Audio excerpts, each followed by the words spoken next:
So here's something worth thinking about as you settle in tonight. Right now, at this very moment, there are thousands of machines flying above your head. Not airplanes. Those are much lower and much slower than what I'm talking about. I mean satellites. Thousands of them circling the Earth in silence, moving at speeds that would be hard to believe if we couldn't prove them with math. Some of them are whipping around the planet every 90 minutes, which means they're traveling at something like 17,000 miles per hour. Others are drifting so high up and so perfectly matched to the Earth's own rotation that they appear to hang motionless in the sky, like someone pinned them there. And every single one of them is, in its own way, falling. Constantly falling toward the Earth and constantly missing it. That's what an orbit is, when you get right down to it. It's the trick of falling and missing the ground, over and over, forever. And that idea, that beautiful, counterintuitive idea, is where our story begins. But let's not start with rockets and mission control and all of that. Let's go further back. Way back. Because the story of satellites really begins with people staring at the sky and trying to figure out what they were seeing. And for most of human history, what they were seeing didn't make a lot of sense. Think about what the night sky looks like if you don't know anything about physics. You've got this dome of stars that seems to rotate slowly overhead. You've got the sun that rises and sets.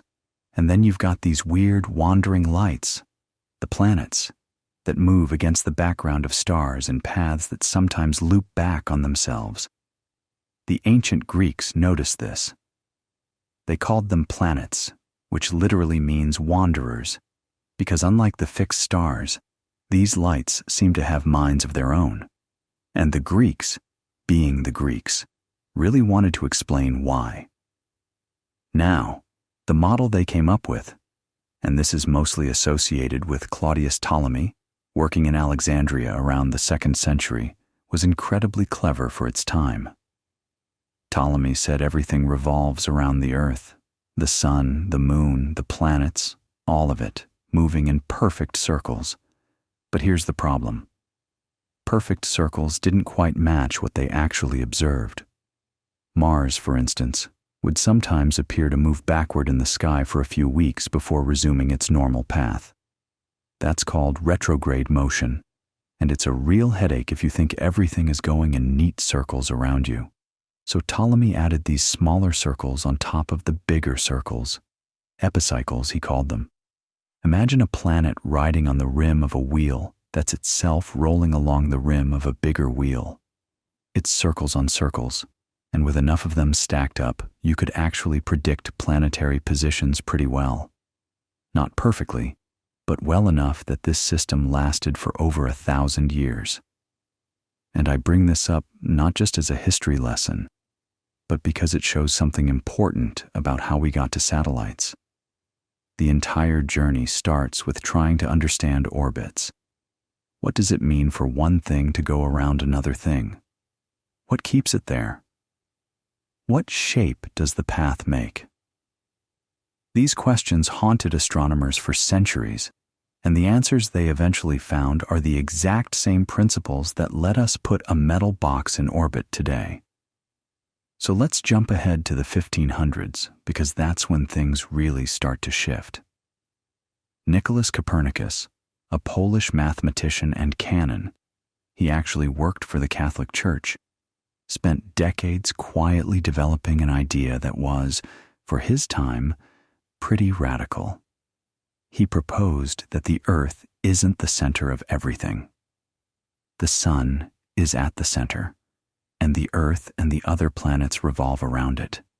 He published this in a book called De Revolutionibus in 1543, and the story goes that he received a copy of the printed book on the very day he died.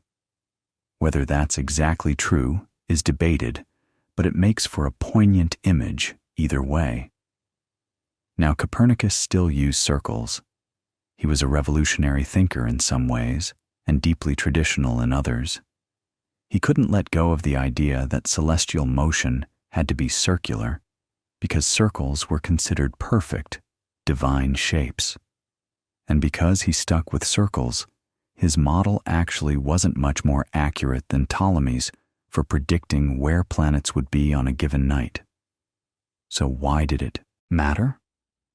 It mattered because it changed the frame.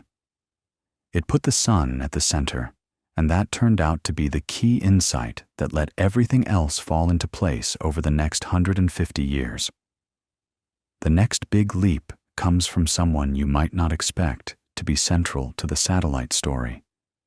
A Danish nobleman named Tycho Brahe, born in 1546. Tycho was, by all accounts, a remarkable character. He lost part of his nose in a duel as a young man, supposedly over a mathematical disagreement, which is the most astronomer thing I've ever heard, and wore a prosthetic made of brass or possibly gold and silver for the rest of his life. He was wealthy, flamboyant, and obsessed with precision. And that obsession is what made him so important. Tycho built an observatory on an island called Haven, given to him by the King of Denmark, and he spent over 20 years making the most accurate astronomical observations the world had ever seen. This was before the telescope, mind you. He used enormous instruments, quadrants and sextants and armillary spheres, built to extraordinary precision, and he recorded the positions of stars and planets night after night after night with an accuracy that wouldn't be surpassed until the invention of the telescope. His catalogue of stellar positions was accurate to about 1 arc-minute, which is a 60th of a degree. That doesn't sound like much, but it was several times better than anything that came before. And it was enough, just barely enough, to reveal something that no one had been able to see clearly before. That something was the true shape of planetary orbits, but Tycho himself never figured it out. That fell to his assistant, a young German mathematician named Johannes Kepler, and the relationship between these two men is one of those wonderful, messy human stories that sits right at the heart of the scientific revolution. Kepler came to work with Tycho in Prague in 1600. Tycho was by then the imperial mathematician to Emperor Rudolf II, and he was famously protective of his data. He'd let Kepler see some of it, but not all of it, doling it out in pieces, keeping the full treasure locked away. Kepler was brilliant but poor, dependent on Tycho for both employment and access to those precious observations. And then, in October 1601, Tycho died suddenly, possibly from a bladder infection, after refusing to leave a banquet to relieve himself because etiquette demanded you stay at the table. There's a more dramatic theory involving mercury poisoning, but modern analysis of his remains has largely supported the more mundane explanation. Either way, Kepler inherited Tycho's data, and what he did with it changed everything. Kepler spent years trying to make Tycho's observations of Mars fit a circular orbit. He tried every combination of circles and offsets and equant points he could think of. And he kept getting close, but not close enough. There was always this stubborn 8 arc-minute discrepancy. 8 arc-minutes. That's about a quarter of the apparent width of the full moon. Most astronomers of the time would have shrugged and blamed observational error. But Kepler trusted Tycho's data. He knew those observations were good to within 2 arc-minutes. So if the data said 8 arc-minutes off, the model was wrong, not the data. And here's where Kepler did something genuinely courageous. He abandoned circles, he tried ovals, he tried egg shapes. And finally, after what he later described as years of agonizing calculation, he tried an ellipse, a stretched circle, with the sun not at the center but at one of the 2 focal points. And it fit perfectly. Every observation Tycho had made of Mars fell right onto an elliptical path. This became Kepler's first law of planetary motion, published in 1609. Planets move in ellipses with the Sun at one focus. His second law described how planets speed up when they're closer to the Sun and slow down when they're farther away, sweeping out equal areas in equal times. And his third law, which came later in 1619, established a precise mathematical relationship between the size of a planet's orbit and the time it takes to complete one trip around the Sun. The square of the orbital period is proportional to the cube of the semi-major axis. That sounds technical, but what it really means is that there's a deep, predictable connection between how far away something is and how long it takes to go around. And that relationship, that third law, is something satellite engineers still use every single day. When someone tells you a GPS satellite orbits at an altitude of about 12,500 miles with a period of 12 hours, that's Kepler's third law doing the talking, more than 400 years later. But Kepler described what orbits look like. He didn't explain why. He knew the shapes and the timing, but he didn't know what force was making it all happen. He actually speculated about some kind of magnetic influence from the Sun sweeping the planets along, which was a reasonable guess for the time, but not quite right. The why had to wait for another generation, and for one of the most extraordinary minds in human history. Isaac Newton was born on Christmas Day, 1642, in Woolsthorpe, England, though depending on which calendar you use, it might have been January 4th, 1643. He was premature, reportedly small enough to fit in a quart mug, and not expected to survive. His father had died before he was born, and his mother remarried when he was 3, leaving him to be raised by his grandmother. By most accounts, Newton's childhood was lonely and marked by a simmering anger, particularly toward his stepfather. He was brilliant, difficult, secretive, and capable of sustained concentration that bordered on the superhuman. There are stories of him working for days without eating, so absorbed in a problem that he forgot food existed. The famous story about the apple, and yes, there really was an apple, or at least Newton himself told the story multiple times in his later years, happened around 1666, during the period when Cambridge University was closed due to plague, and Newton had retreated to his family home. He saw an apple fall, or so the story goes, and he asked a question that sounds simple but turned out to be bottomless. If the force that pulls the apple to the ground reaches up to the top of a tree, does it reach further? Does it reach the top of a mountain? Does it reach the moon? And here's the leap that made Newton, Newton.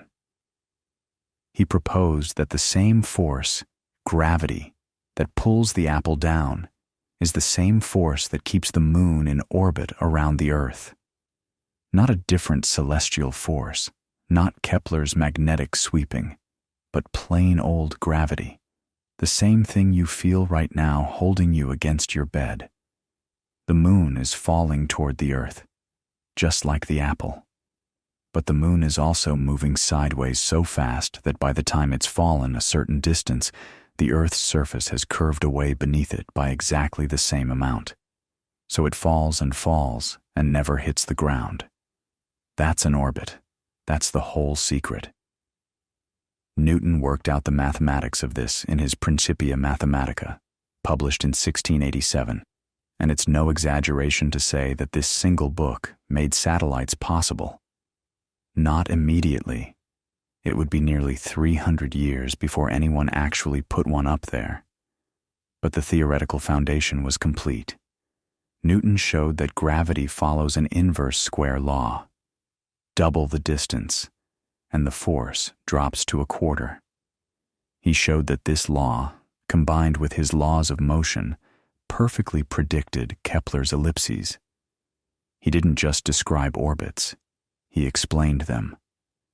And buried in the Principia is a thought experiment that is, essentially, the first description of an artificial satellite. Newton imagined a cannon on top of a very tall mountain, firing a cannonball horizontally. Fire it slowly, and it arcs down and hits the ground nearby. Fire it faster, and it travels further before landing. Fire it fast enough, and something remarkable happens. The cannonball falls toward the Earth, but the Earth curves away beneath it at the same rate, and the cannonball goes all the way around and comes back to where it started. It's in orbit. Newton even drew a diagram of this, and it's one of the most famous illustrations in the history of science. He knew, in 1687, exactly what it would take to put something in orbit. The only problem was that no one had anything remotely close to a cannon powerful enough to do it. And that problem, the problem of getting enough speed, enough energy, enough push to reach orbital velocity, would take centuries to solve. It would require entirely new kinds of engines, new fuels, new materials, new ways of thinking about thrust and weight, and the brutal economics of escaping Earth's gravity. The mathematics was settled. The engineering was nowhere close. And that gap, between knowing the math and actually doing the thing, is one of the most fascinating stretches in the whole story of satellites. Because it wasn't a straight line from Newton's cannonball thought experiment to Sputnik beeping in orbit. It was a long, winding, sometimes heartbreaking road, and it started with dreamers who were, quite honestly, way ahead of their time. Let's begin with a schoolteacher in rural Russia. His name was Konstantin Tsiolkovsky, and he was, in many ways, the most unlikely person to crack the fundamental equation of spaceflight. Born in 1857 in a small village, he lost most of his hearing to scarlet fever when he was about 10 years old. That meant formal schooling was essentially closed to him. He couldn't hear the lectures, couldn't participate in class the way other students did. So he taught himself. He haunted libraries. He devoured mathematics and physics textbooks on his own, and eventually became a provincial school teacher. The kind of quiet, slightly eccentric figure you might pass on the street without a second glance. But in his spare time, Tsiolkovsky was thinking about problems that no one else was really taking seriously. He was thinking about how to get off the planet. And here's the thing about Tsiolkovsky. He didn't just daydream about space travel. He sat down and worked the math. In 1903, the same year the Wright brothers flew at Kitty Hawk, Tsiolkovsky published a paper called Exploration of Outer Space by Means of Rocket Devices, and in it, he derived what we now call the Tsiolkovsky rocket equation. This equation is still used today, right now, by every rocket engineer on Earth. It's that fundamental, and what it tells you is both elegant and a little bit cruel. The equation relates three things: the velocity your rocket can achieve, the speed at which exhaust gases leave the engine, that's called the exhaust velocity, and the ratio of the rocket's total mass at liftoff to its mass after all the fuel is burned. That ratio is the key, and it's where the cruelty comes in. Because the equation is logarithmic, which means that to get a little more speed, you need a lot more fuel. And more fuel means more mass, which means you need even more fuel to lift that fuel, which adds more mass, which, you see the problem. It's a vicious circle. Tsiolkovsky's equation quantifies exactly how vicious. Think about it this way. To get something into low Earth orbit, you need to reach roughly 7.8 kilometers per second. That's about 28,000 kilometers per hour, or around 17,500 miles per hour. That's absurdly fast. And the rocket equation tells you that with the best chemical fuels we have, you need your rocket at liftoff to be something like 85 to 90% fuel by mass. The actual payload, the satellite, the capsule, the instruments. the thing you're actually trying to get up there, is a tiny, tiny fraction of the total. It's like building an enormous skyscraper just to hoist a single brick to the top, and then the skyscraper burns itself down in the process. That's essentially what a rocket does. Tsiolkovsky understood all of this. He also proposed the solution that everyone still uses: staging. Instead of building one giant rocket that carries all its empty fuel tanks all the way to orbit, you stack smaller rockets on top of each other. The bottom one fires, burns through its fuel, and then you throw it away. You literally drop it.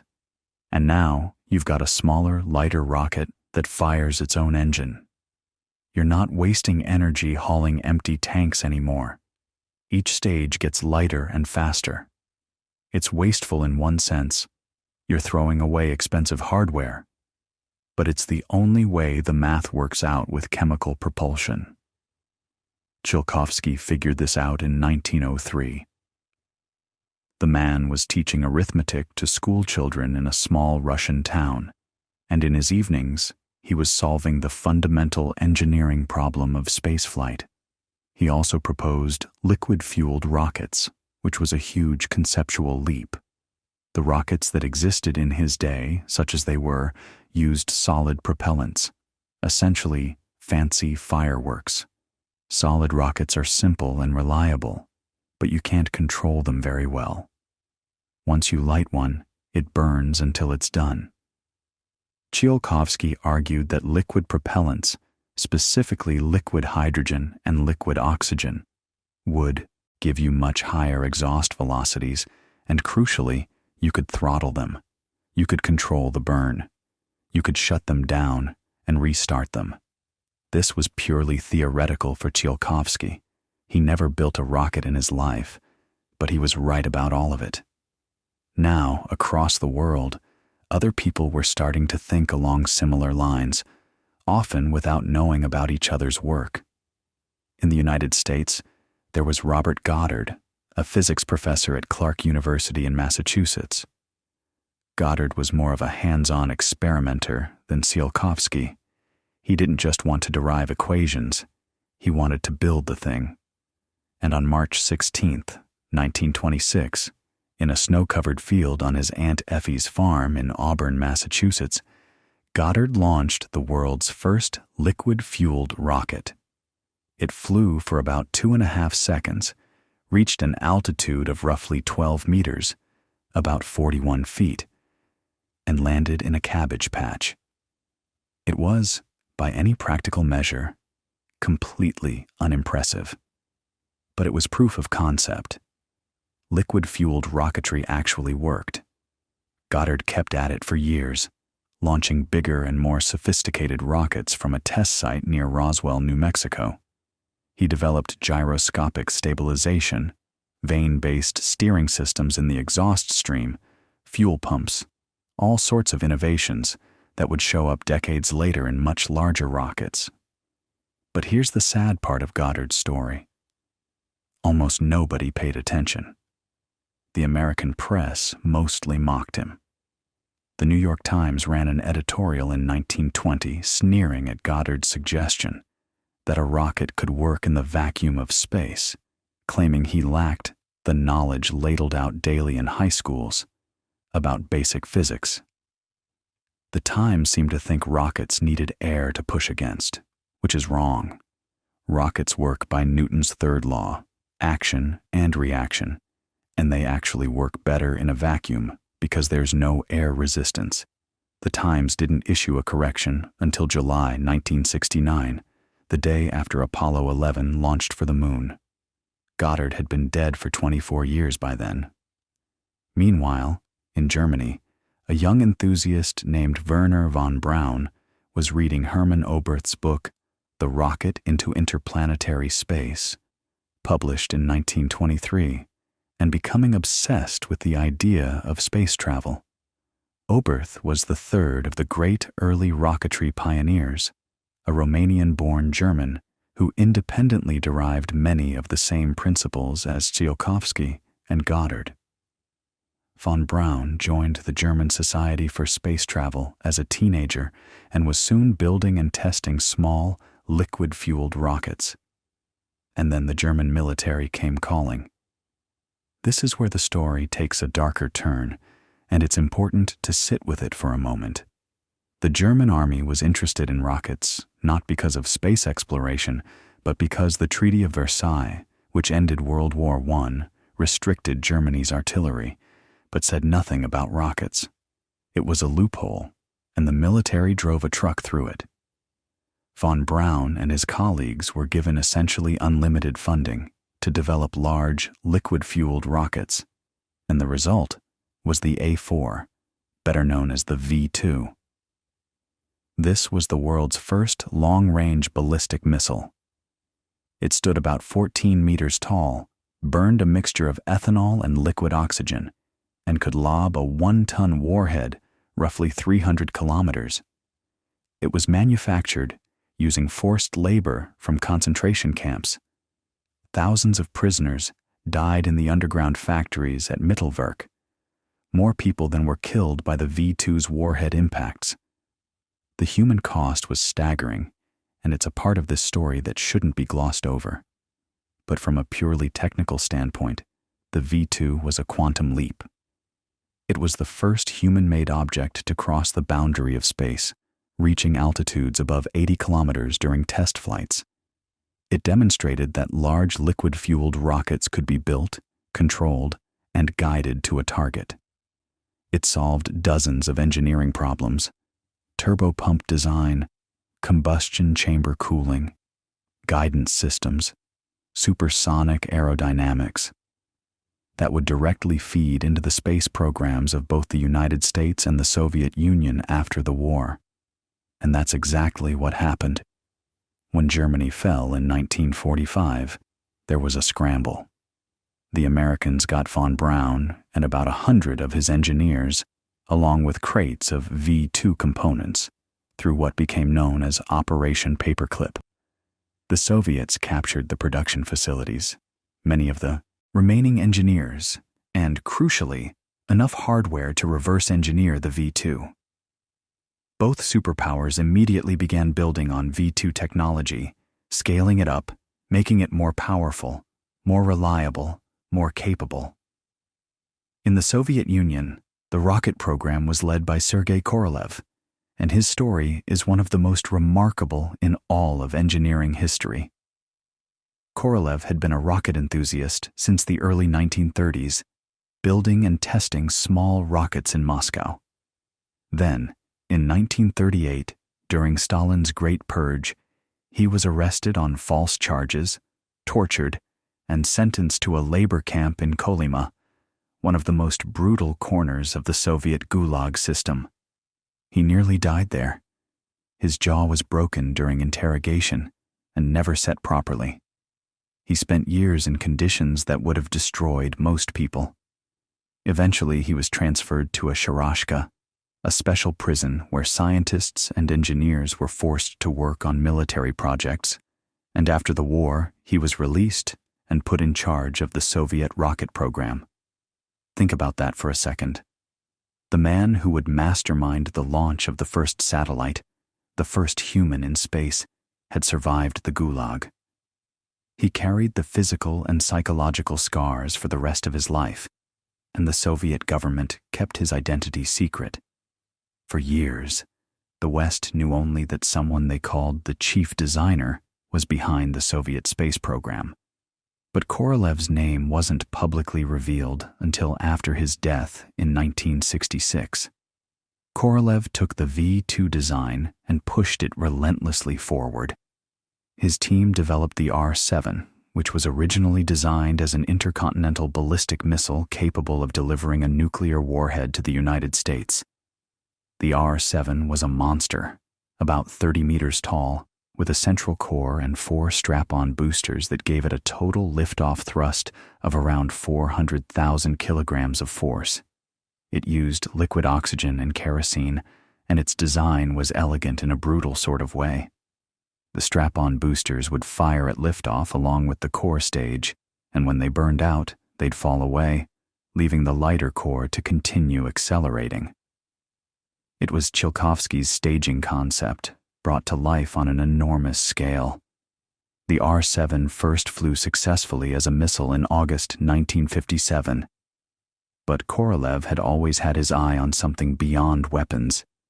He had been lobbying the Soviet government for permission to use the R-7 to launch a satellite, and in the context of the International Geophysical Year, a worldwide scientific collaboration running from 1957 to 1958, he got his chance. The Americans had announced their own satellite program, called Vanguard, and Korolev was determined to beat them. He pushed his team relentlessly, and on October 4th, 1957, an R-7 rocket lifted off from the Baikonur Cosmodrome in the desert steppe of Kazakhstan, carrying a polished aluminum sphere about the size of a beach ball with 4 trailing antennas and a simple radio transmitter inside. Its name was Sputnik, the Russian word for traveling companion, and when it reached orbit and began its steady beep, beep, beep, audible to anyone on the ground with a shortwave radio, the world changed overnight, and I mean that almost literally. When people tuned their radios and heard that faint, rhythmic pulse coming from somewhere above them, from space, something shifted in the collective human consciousness. It wasn't just a scientific achievement. It was a psychological earthquake. Think about what it felt like in October 1957, especially if you were American. The Soviet Union, which many in the West still thought of as a technologically backward nation, had just done something no one in history had ever done. They had put a manufactured object into orbit around the Earth. And every 96 minutes, Sputnik passed overhead, and if you knew where to look just after sunset or before dawn, you could actually see it. Well, you could see the spent upper stage of the R-7, which was tumbling along in a nearby orbit and was large enough to catch sunlight. Sputnik itself was too small to see with the naked eye, but that almost didn't matter. People looked up and they knew it was there. And that beeping, that steady, unhurried beep, it carried no data, no message, no propaganda. It was just a signal saying, I'm here, I exist, and somehow that was more unsettling than any words could have been. The American reaction was, to put it mildly, intense. Lyndon Johnson, who was then Senate Majority Leader, later said that the sky itself seemed almost alien after Sputnik. There was genuine fear. If the Soviets could put a satellite over your head, they could put a nuclear warhead there too. The R-7 was, after all, an ICBM first, and a space launch vehicle second.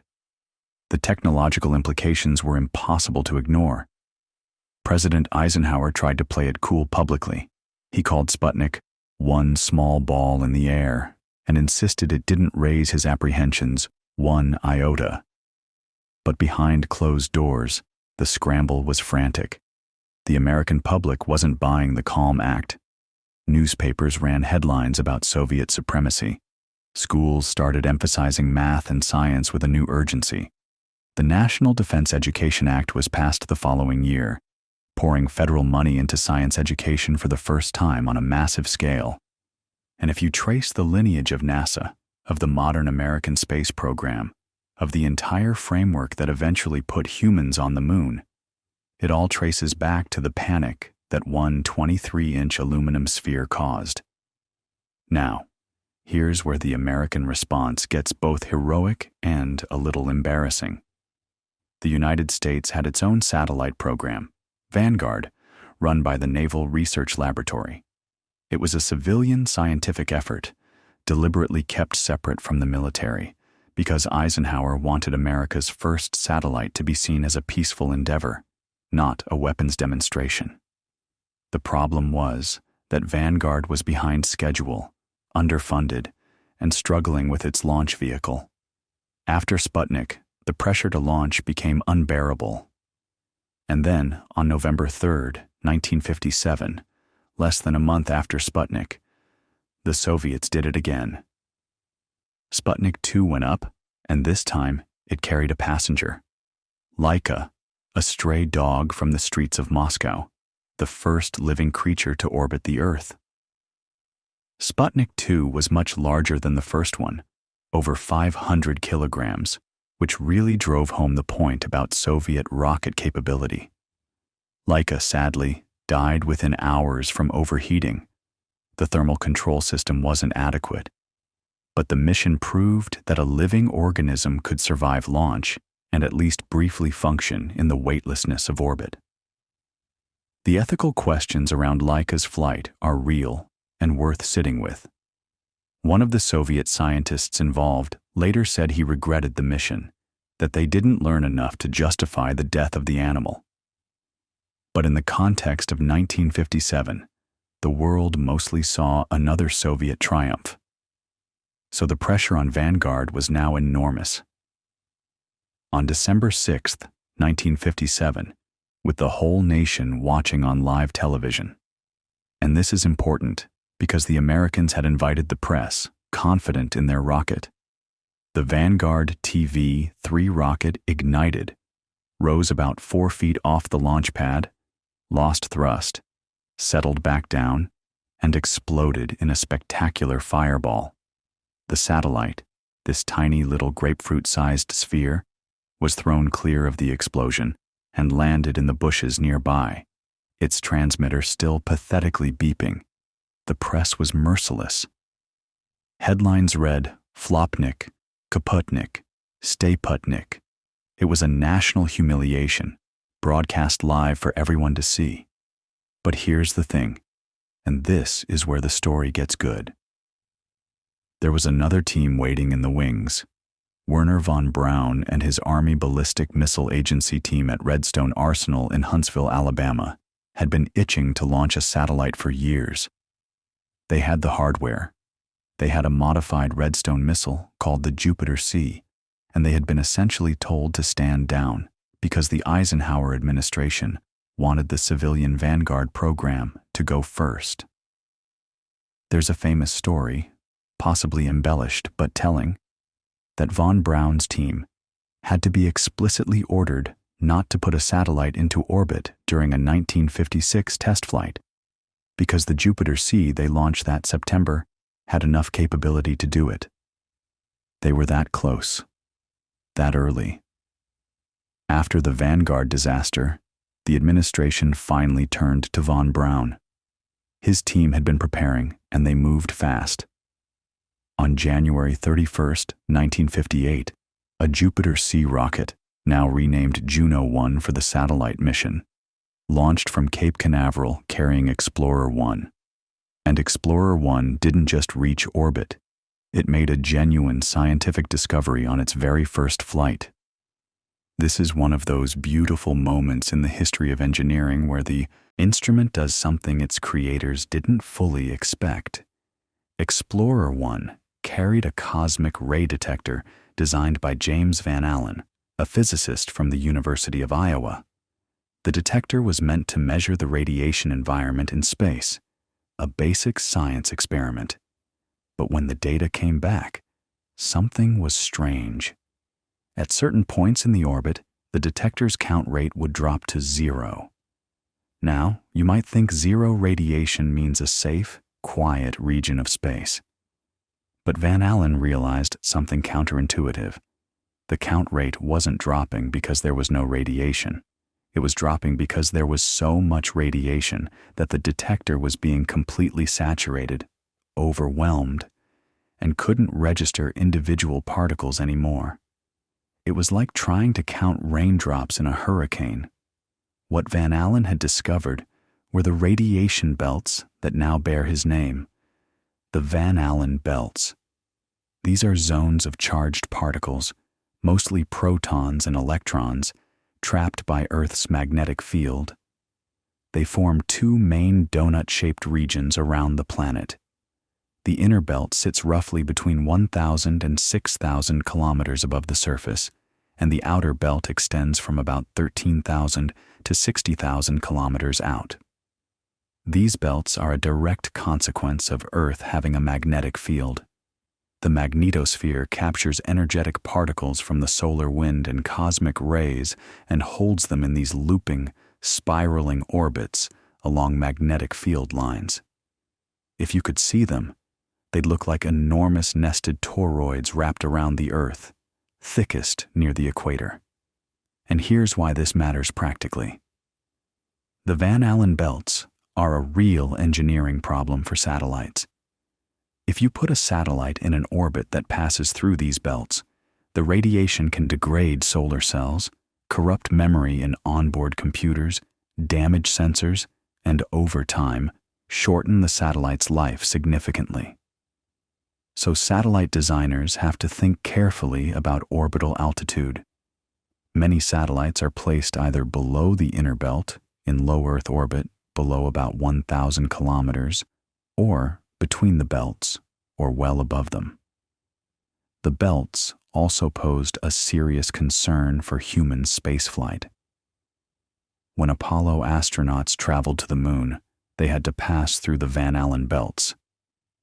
NASA carefully chose trajectories that minimized the time spent in the most intense regions, and the spacecraft's hull provided some shielding.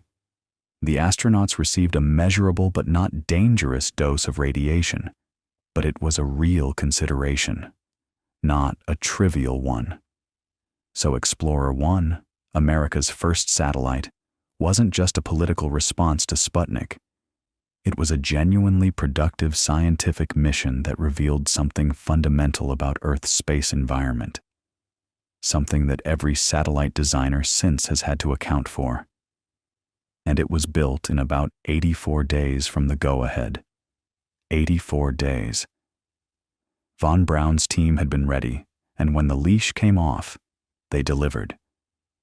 Now, the success of Explorer 1 and the failure of Vanguard TV3, followed eventually by Vanguard's successful launch in March 1958, set the stage for something bigger. The space race was on, and it was accelerating. In July 1958, Eisenhower signed the National Aeronautics and Space Act, creating NASA. The new agency absorbed existing research centers and programs, and suddenly, there was a centralized civilian organization dedicated to space exploration and the development of space technology.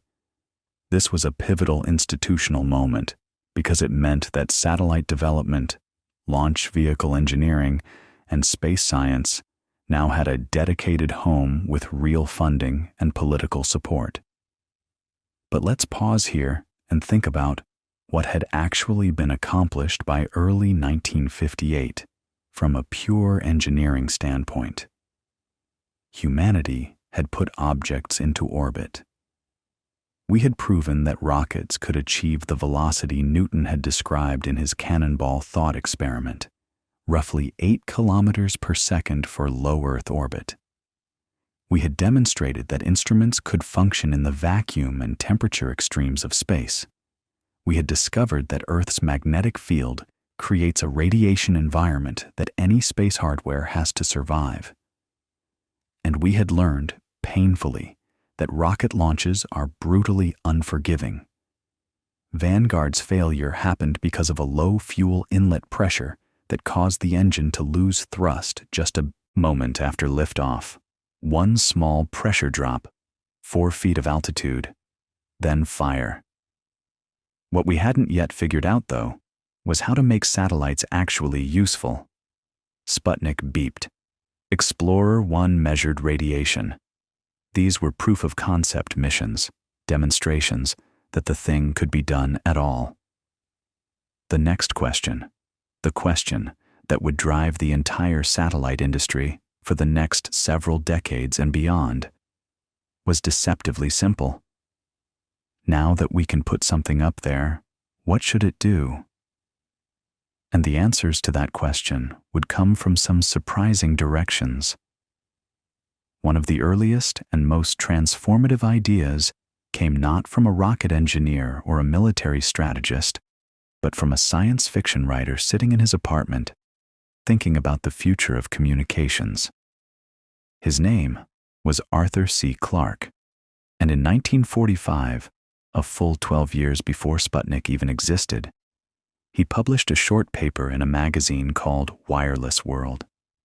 The paper had a wonderfully dry title, Extraterrestrial Relays: Can Rocket Stations Give Worldwide Radio Coverage? And in just a few pages, Clarke laid out an idea so elegant, so far ahead of its time, that it essentially became the blueprint for the modern communications satellite industry. Here's what Clarke figured out. He knew, because the physics had been there since Newton and Kepler, that the higher you place a satellite's orbit, the slower it moves. A satellite in low Earth orbit, a few hundred kilometers up, whips around the planet in about 90 minutes. But if you push it higher, the orbital period gets longer. And Clarke asked a beautifully simple question. Is there an altitude where the orbital period is exactly 24 hours? Because if there is, and if you place the satellite over the equator, orbiting in the same direction the Earth rotates, then from the ground, that satellite would appear to hang perfectly still in the sky. It wouldn't rise and set like the moon or the stars. It would just sit there, day after day, night after night, fixed in one spot above the equator. And yes, there is such an altitude. It's about 35,786 kilometers above the equator. That's roughly 22,236 miles. At that height, the gravitational pull of the Earth and the centripetal requirements of circular orbit balance out so that the satellite's orbital period matches Earth's rotation exactly. Clarke didn't discover this orbit. The mathematics had been worked out before. But he was the first person to clearly articulate what it meant for communications. If you put a radio relay station at that altitude, you could point an antenna at it from the ground, and you'd never have to move the antenna. The satellite would always be right there. And here's the kicker. Clarke calculated that just 3 such satellites, spaced evenly around the equator at 120-degree intervals, could provide radio coverage to virtually the entire inhabited surface of the Earth. 3 satellites. Global communications. In 1945, when the most advanced rockets in existence were V2S that could barely reach the edge of space. Now, Clarke was a science fiction writer, yes, but he was also a genuine technical thinker. He had served as a radar instructor in the Royal Air Force during the war, so he understood radio propagation, antenna design, the practical realities of electromagnetic signals. His paper wasn't hand-waving. He discussed the power requirements, the frequencies that would work best, even the challenge of keeping the satellite's attitude stable so its antennas stayed pointed at Earth. He got a remarkable amount right. What he got wrong was mostly about timing. He assumed it would take decades longer than it actually did, and he thought the stations would need to be crewed, with human operators maintaining the equipment. He couldn't quite imagine how reliable unattended electronics would eventually become. But the core concept? The geostationary orbit as a platform for communications relay? That was pure gold. And this orbit is now named after him. It's called the Clarke orbit, or the Clarke belt. Every communications satellite you've ever used, every time you've watched satellite TV, every time a news broadcast has come to you via satellite uplink, every ship at sea communicating through a VSAT terminal. That signal is bouncing off a satellite sitting in the orbit Arthur C. Clarke described in a magazine article he was paid nothing for. He later joked, with characteristic dry humor, that it was the most expensive idea he ever failed to patent. So let's talk about what it actually takes to make this work, because the physics of geostationary orbit create some very specific engineering challenges. First, think about the distance. 35,786 kilometers is far, really far. When you send a radio signal up to a geostationary satellite and it sends one back down, that signal is traveling roughly 72,000 kilometers round trip. Even at the speed of light, that takes about a quarter of a second. You've probably experienced this yourself.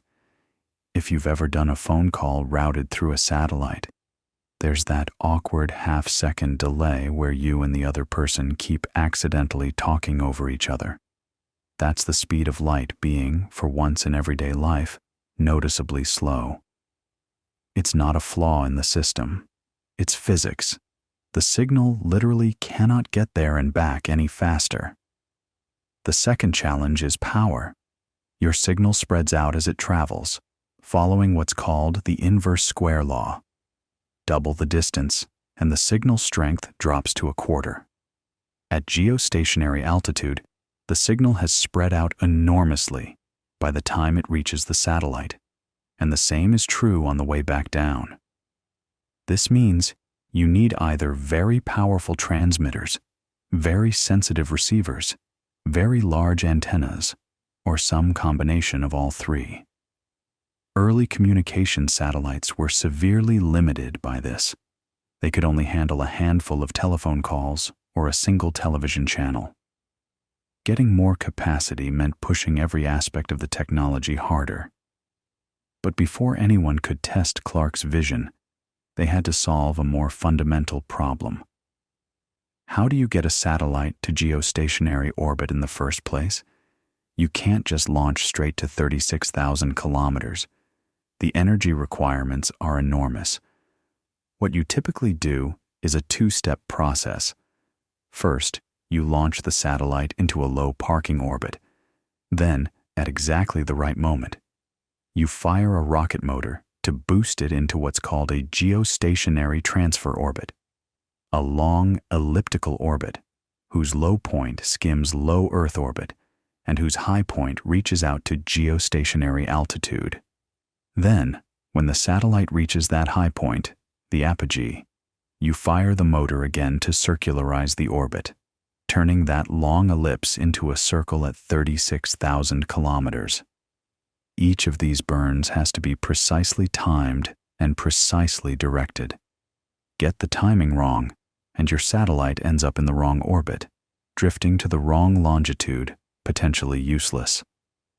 The first real attempt to test satellite communications came before anyone tried geostationary orbit, though, and it came from an unlikely source, the United States Army Signal Corps, working with NASA, and a concept so simple it's almost funny.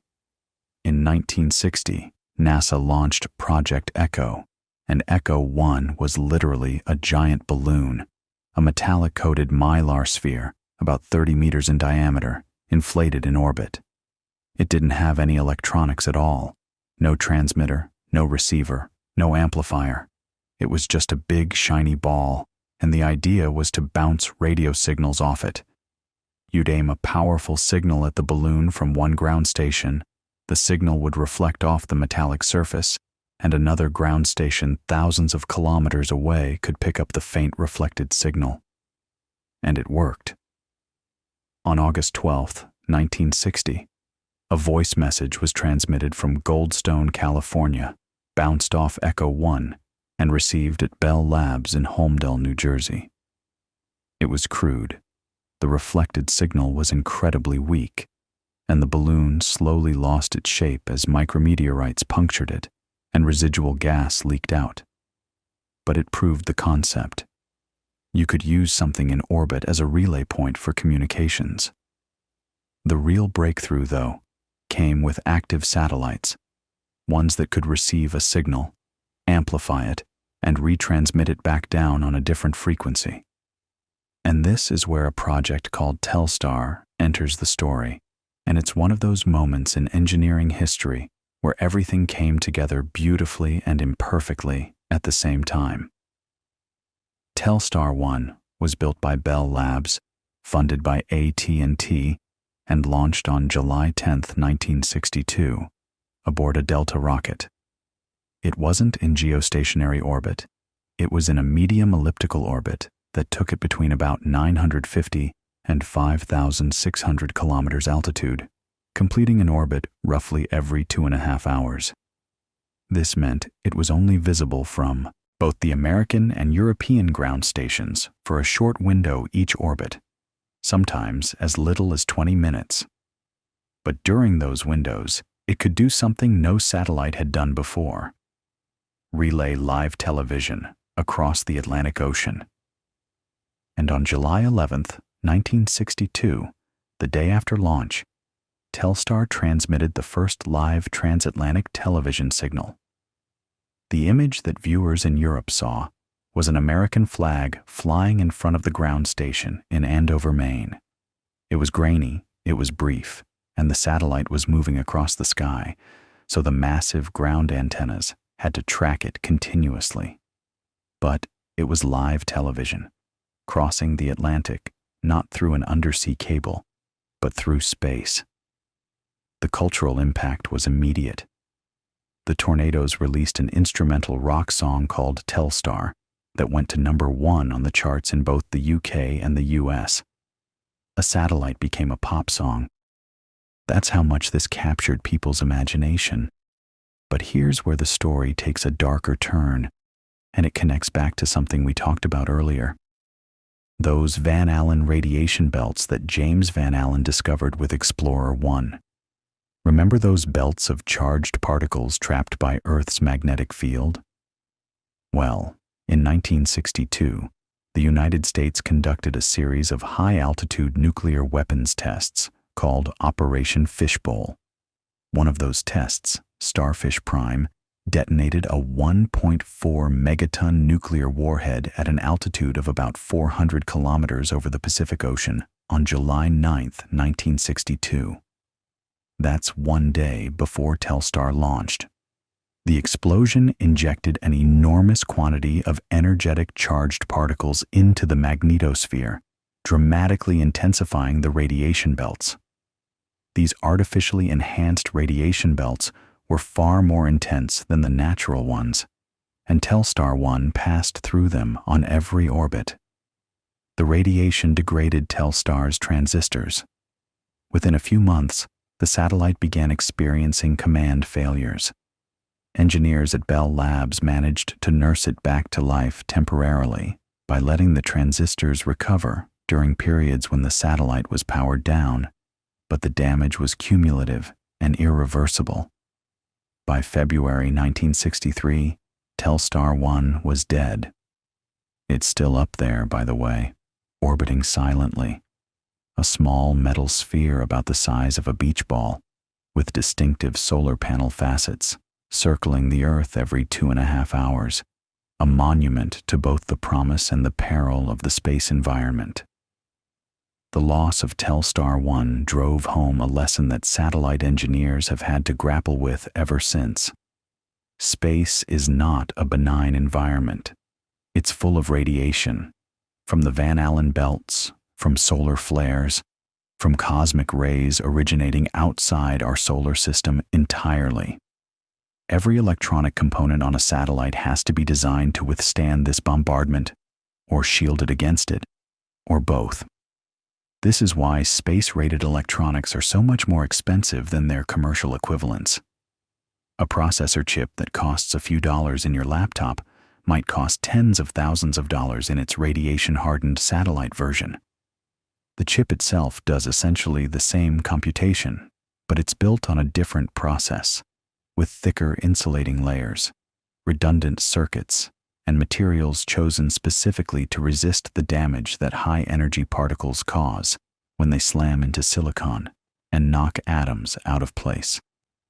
And this brings us to one of the great ongoing tensions in satellite engineering: the trade-off between orbit altitude and practical utility. Low Earth orbit gives you proximity, short signal delays, and less radiation exposure. But your satellite is moving fast relative to the ground, so any single satellite can only serve a given area for a few minutes per pass.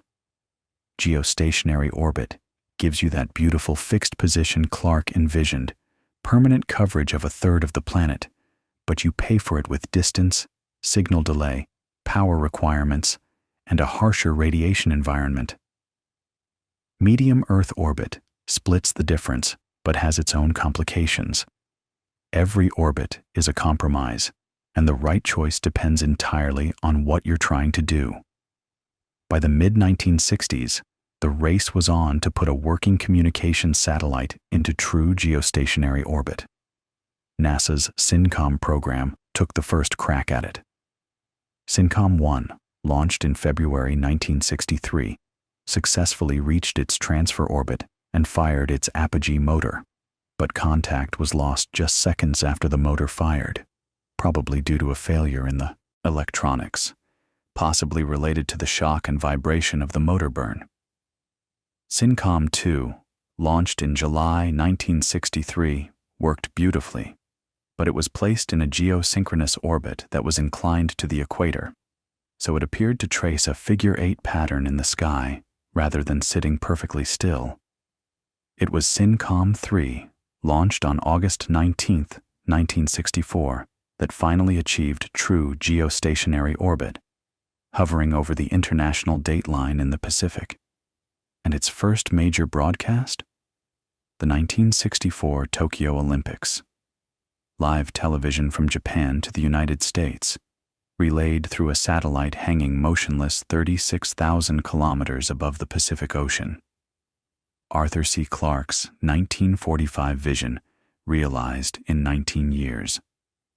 But getting a satellite to geostationary orbit was only half the battle. Keeping it there, that turned out to be its own fascinating engineering problem, because geostationary orbit isn't perfectly stable. The Earth isn't a perfect sphere. It's slightly lumpy, with gravitational anomalies caused by uneven mass distribution. The Moon and Sun exert their own gravitational tugs. Solar radiation pressure pushes on the satellite's surfaces. All of these forces conspire to slowly drift the satellite away from its assigned longitude and to tilt its orbital plane away from the equator. Left uncorrected, a geostationary satellite would wander off station within weeks or months, so every geostationary satellite carries a supply of propellant, fuel for small thrusters that periodically fire to nudge it back into position. This is called station keeping, and it's one of the primary factors that determines how long a satellite can operate. When the station-keeping fuel runs out, the satellite can no longer maintain its position, and it has to be retired. For most modern geostationary communications satellites, that lifetime is around 15 years, and the fuel budget for station-keeping is carefully calculated before launch. Engineers know almost exactly how much delta-v, change in velocity, will be needed per year, and they load just enough propellant to last the planned mission lifetime, plus a small margin to perform one final maneuver at end of life. Boosting the satellite into a slightly higher graveyard orbit, a few hundred kilometers above the geostationary belt, so it doesn't become a collision hazard for active satellites. And that detail, the graveyard orbit, hints at a problem that was barely on anyone's radar in the 1960s, but has become one of the most pressing challenges in space engineering today. But before we get there, there's another application of satellites that was developing in parallel with communications, one that would prove just as transformative, and it started with the military's need to know exactly where things were on the surface of the Earth. The story of satellite navigation begins, like so many things in this history, with an unexpected observation. And in this case, it happened at the Johns Hopkins Applied Physics Laboratory, where two physicists named William Geer and George Weifenbach were doing something they weren't supposed to be doing at all. They were listening to Sputnik, not because anyone had asked them to, not because it was part of their job. They were just curious. It was October 1957, days after the launch, and like millions of people around the world, they were captivated by the fact that there was a human-made object circling the Earth. But unlike most people, Geer and Weifenbach had access to a sensitive radio receiver and the technical chops to do something interesting with what they heard. So they tuned into Sputnik's signal, that famous beep, broadcasting at around 20 and 40 megahertz, and they noticed something. The frequency of the signal wasn't constant. It shifted. As Sputnik approached their location in Maryland, the pitch was slightly higher than the transmitted frequency, and as it moved away, the pitch dropped lower. You've experienced this yourself 1,000 times. Think of a car honking its horn as it drives past you. The pitch rises as it approaches and falls as it recedes. That's the Doppler effect, and it works with any kind of wave, including radio waves. Geyer and Weifenbach weren't surprised by the Doppler shift itself. That was basic physics. What intrigued them was the precision with which they could measure it. They started recording the frequency shifts carefully, pass after pass, and they realized that by analyzing the exact pattern of how the Doppler curve changed over a single overhead pass, the rate at which the frequency climbed, peaked, and fell, they could calculate Sputnik's orbit. They could determine the satellite's trajectory just by sitting in one spot on the ground and listening.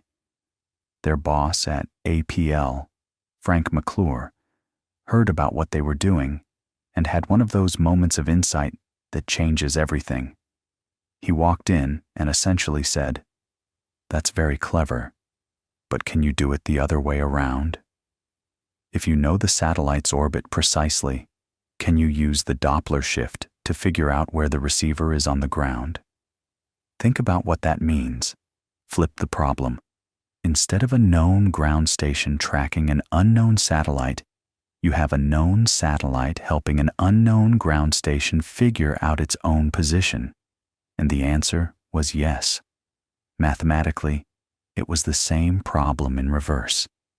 If you have a satellite whose orbit you know with great precision, and you listen to its signal and measure the Doppler curve, you can work backward to determine your own latitude and longitude. McClure had a very specific reason for being interested in this.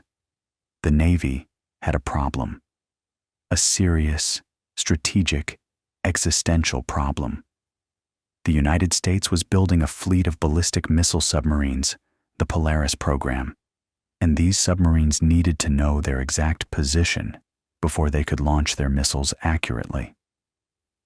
The whole point of a ballistic missile submarine is that it hides somewhere in the ocean, undetectable, serving as a nuclear deterrent. But a ballistic missile needs a precise launch point to hit a precise target. If the submarine's position is off by even a mile, the warhead lands in the wrong place.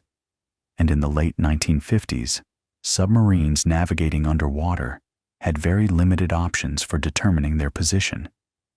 They couldn't use celestial navigation while submerged. They couldn't surface to take star sights without risking detection. Inertial navigation systems existed, but they drifted over time. The longer a submarine stayed submerged, the less accurate its position estimate became. So here was a potential solution.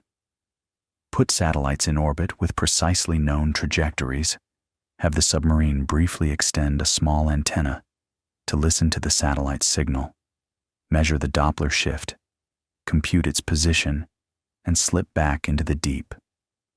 The submarine wouldn't need to transmit anything. It would just listen, completely passive, undetectable. That's beautiful, right? The elegance of it. The submarine gives away nothing about itself. It just receives. This became the transit system, also known as NavSat, and it was approved for development in 1958, barely a year after Sputnik. The first successful transit satellite, Transit 1B, launched in April 1960. The system eventually used a constellation of satellites in polar orbits at about 1,100 kilometers altitude, each broadcasting a continuous signal on 2 frequencies. The reason for 2 frequencies is clever and worth pausing on. Remember how we talked about the ionosphere and how it affects radio signals? The ionosphere bends and delays radio waves, and the amount of bending depends on the frequency. By transmitting on two different frequencies and comparing how each one is affected, the receiver can calculate and correct for the ionospheric distortion. That dual frequency trick for removing ionospheric error became a fundamental technique that carries through to GPS today. Transit worked, and it worked well enough that by the mid-1960s, Polaris submarines were using it operationally. But it had significant limitations. The biggest one was time.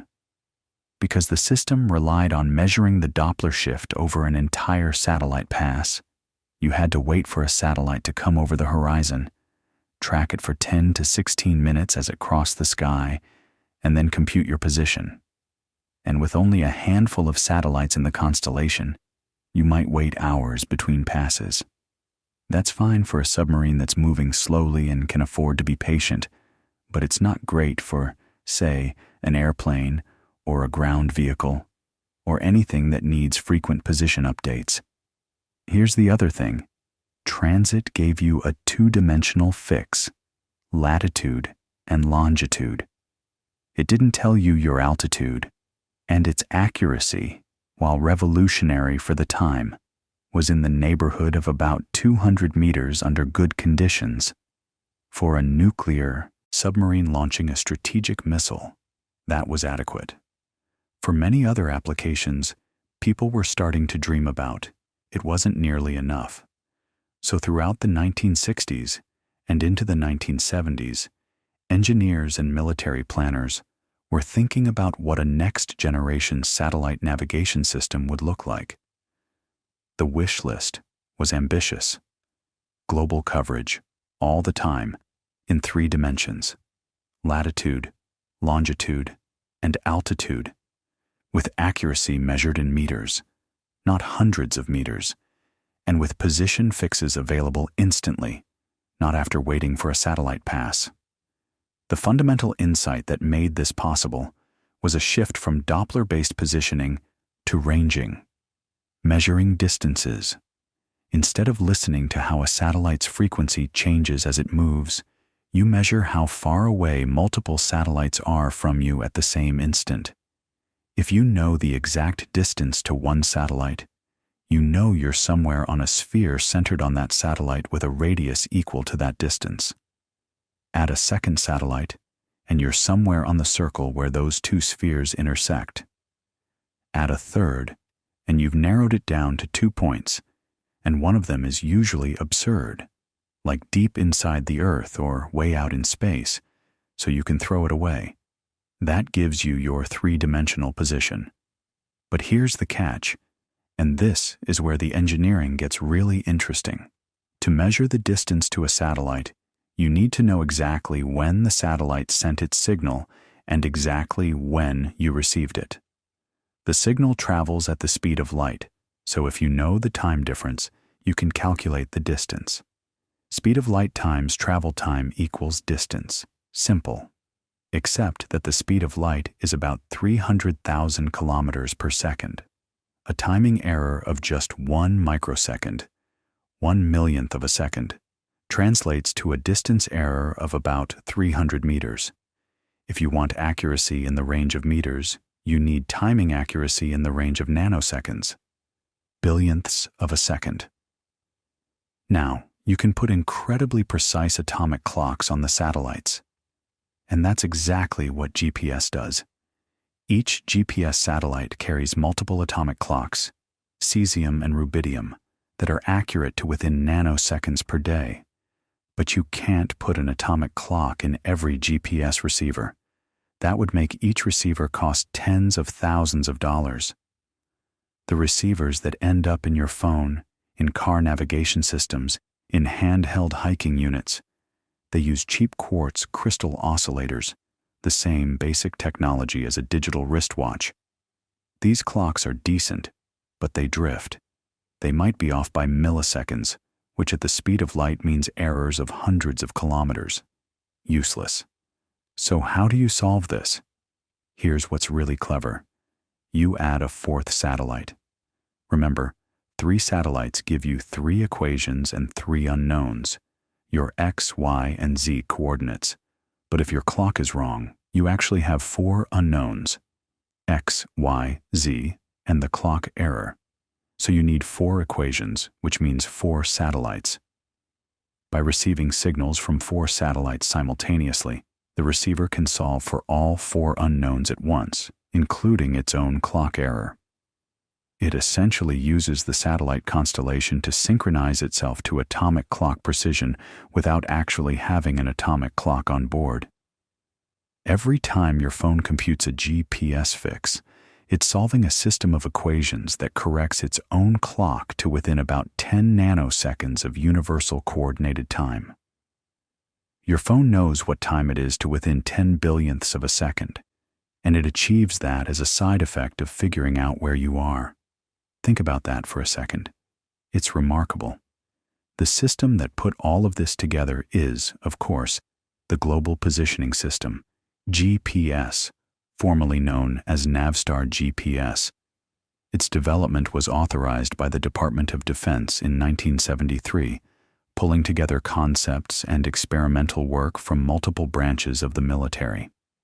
The Air Force took the lead. The original architect of the system concept was a colonel named Bradford Parkinson, who led a small team at the Pentagon and is often called the father of GPS. Parkinson brought together ideas from transit, from a naval research laboratory program called Timation that had been experimenting with putting precise clocks on satellites, and from an Air Force project called System 621B that had been testing ranging-based positioning from ground stations. He synthesized these into a unified system design over a Labor Day weekend in 1973 at a meeting in the Pentagon that's become somewhat legendary in navigation history.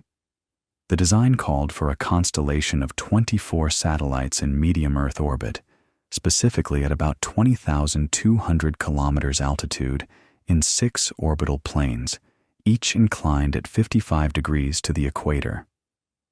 That altitude was chosen very deliberately. It gives each satellite an orbital period of approximately 12 hours, which means the constellation geometry repeats every sidereal day, and from any point on Earth, at any time, at least 4 satellites are above the horizon, usually more like 6 to 10. The first experimental GPS satellite, known as Block 1, launched in February 1978. The system was declared fully operational in April 1995, more than 2 decades after its conception. 22 years from authorization to full capability. That's how long it takes to build a constellation of satellites, develop the ground control infrastructure, create the receiver technology, and work out all the problems that arise when you're trying to synchronize clocks across a network of objects moving at 14,000 kilometers per hour in an environment bathed in radiation and subject to the warping effects of general relativity. And yes, general relativity. This is one of those details that makes engineers and physicists alike grin, because GPS is one of the very few everyday technologies where you literally have to account for Einstein's theories of relativity or the system doesn't work. There are 2 effects. Special relativity says that moving clocks run slower than stationary ones. GPS satellites are moving at about 3.9 kilometers per second relative to the ground, and this causes their clocks to tick slightly slower, by about 7 microseconds per day. But general relativity says that clocks in weaker gravitational fields, farther from the Earth, tick faster. At GPS orbit altitude, gravity is weaker than at the surface, and this effect speeds the satellite clocks up by about 45 microseconds per day. The 2 effects work in opposite directions, but the general relativistic speedup wins. The net result is that GPS satellite clocks tick faster than ground clocks by about 38 microseconds per day. If you didn't correct for this, the position errors would accumulate at roughly 10 kilometers per day. Within a week, GPS would be useless. So the satellite clocks are deliberately set to tick at a slightly lower frequency before launch, offset by exactly the amount needed to compensate for the relativistic effects once they're in orbit. Einstein, who died in 1955, never knew that his general theory of relativity would become essential to helping people find the nearest coffee shop. But here we are. Now, the early years of GPS were entirely military. Civilian access existed, but was deliberately degraded through a policy called selective availability, which introduced intentional errors into the civilian signal, limiting accuracy to about 100 meters. The military receivers, which could read an encrypted second signal, got accuracy down to about 15 meters. This two-tiered system persisted until May 2000, when President Clinton ordered selective availability turned off, instantly improving civilian GPS accuracy to about 10 to 15 meters. And with modern augmentation systems, things like WAAS, differential GPS and dual-frequency receivers, civilian accuracy now routinely reaches 1 to 2 meters, and specialized survey equipment can achieve centimeter-level precision. But GPS isn't the only game in the sky anymore. Russia operates GLONASS, which has its own constellation of 24 satellites. The European Union built Galileo. China developed Beidou. Each system has its own constellation, its own signal structure, its own control segment. And modern receivers in your phone can actually listen to all of them simultaneously, using signals from 30 or 40 satellites at once to compute a position fix that's more accurate and more reliable than any single system alone. The sky is crowded with navigation satellites now, all of them descendants of that unauthorized experiment in a lab in Maryland, where two curious physicists pointed a receiver at the sky and listened to a beeping Soviet satellite change its pitch as it sailed overhead. And navigation was just one branch of the satellite family tree that was growing through the 1960s and 70s. Another branch, one that would become arguably the most scientifically important application of satellites, was Earth observation. The idea that you could point cameras and sensors downward instead of outward and learn things about our own planet that were simply impossible to know from the ground. The story of Earth observation satellites begins with something that sounds almost quaint now, but was genuinely revolutionary at the time, and it started with a question that seems simple.